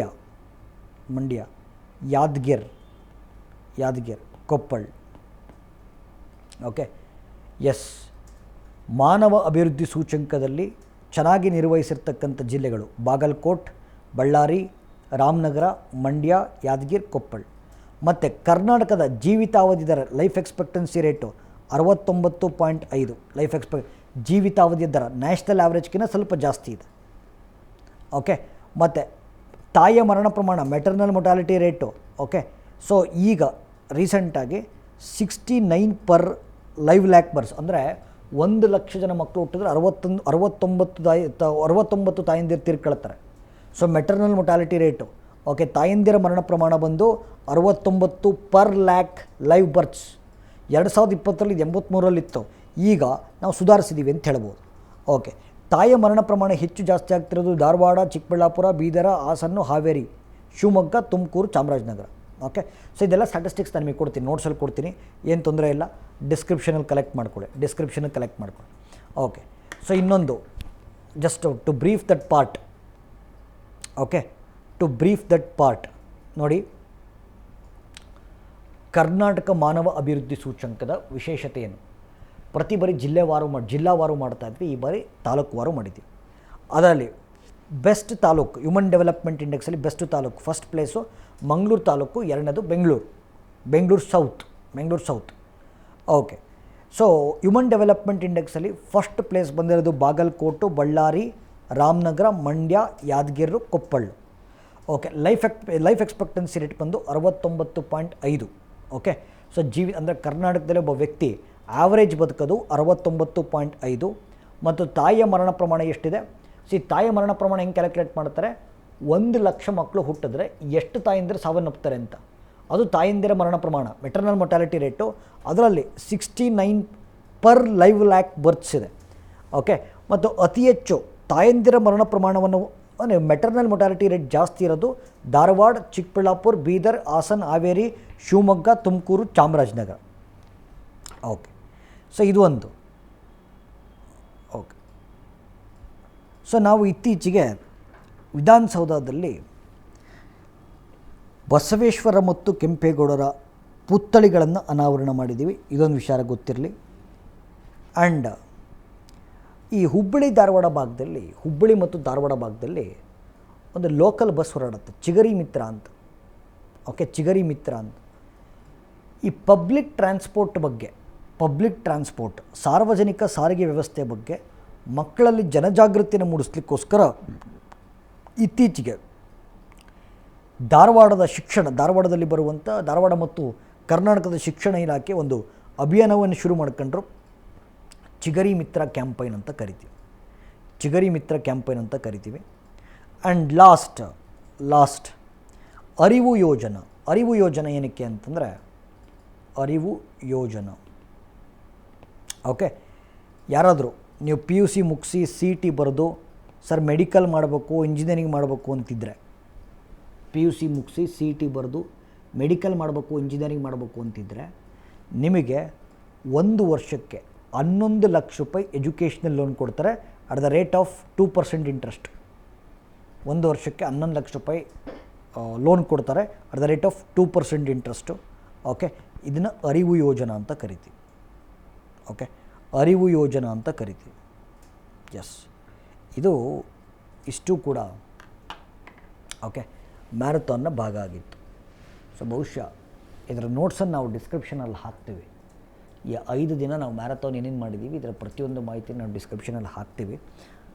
ಬಹುಶಃ ಈ ಇನ್ಸ್ಟಾ KS ವತಿಯಿಂದ ನಾವು ನಡೆಸಿರುವಂಥ ಈ ಮ್ಯಾರಥಾನ್ ಓಕೆ ಕರ್ನಾಟಕ ಕರೆಂಟ್ ಅಫೇರ್ಸ್ಗೆ ಸಂಬಂಧಪಟ್ಟಂಥ ಈ ವಿಶೇಷವಾಗಿರುವಂಥ ಮ್ಯಾರಥಾನು ವಿದ್ಯಾರ್ಥಿಗಳಿಗೆ ಬಹು ಉಪಯುಕ್ತವಾಗಿದೆ ಅಂತ ಭಾವಿಸ್ತಾ ಆ್ಯಂಡ್ ಈ ಒಂದು ಆಪರ್ಚುನಿಟಿ ಕೊಟ್ಟಿದ್ದಕ್ಕಾಗಿ ವಿನಯ್ ಸರ್ಗೆ, ಶರತ್ ಸರ್ಗೆ ನಾನು ಥ್ಯಾಂಕ್ಸ್ ಹೇಳಬೇಕು. ಸಾಕಷ್ಟು ಜನ ವಿದ್ಯಾರ್ಥಿಗಳಿಗೆ ಕರ್ನಾಟಕ ಕರೆಂಟ್ ಅಫೇರ್ಸ್ ತುಂಬ ಲ್ಯಾಕ್ಯೂನ್ ಆಯಿತು. ಅದನ್ನು ಆ ಗ್ಯಾಪನ್ನು ಫಿಲ್ ಮಾಡುವಂಥ ಪ್ರಯತ್ನವನ್ನು ನಾನು ಇನ್ಸ್ಟಾ KS ಮುಖಾಂತರ ಮಾಡಿದ್ದೀನಿ. ಸೊ ಮುಂದಿನ ದಿನಗಳಲ್ಲಿ ಇನ್ನೂ ಹೆಚ್ಚು ವೀಡಿಯೋಗಳನ್ನು, ಹೆಚ್ಚು ತರಗತಿಗಳನ್ನು ನಾವು ಇನ್ಸ್ಟಾ KS ಯೂಟ್ಯೂಬಲ್ಲಿ ಮಾಡಲಿಕ್ಕಿದ್ದೀವಿ. ಸೊ ಹೋಪ್ ಈ ಒಂದು ಸೆಷನ್ನು ನಿಮಗೆ ಉಪಯುಕ್ತವಾಗಿದೆ ಅಂತ ಭಾವಿಸ್ತಾ ಧನ್ಯವಾದಗಳು. Thank you.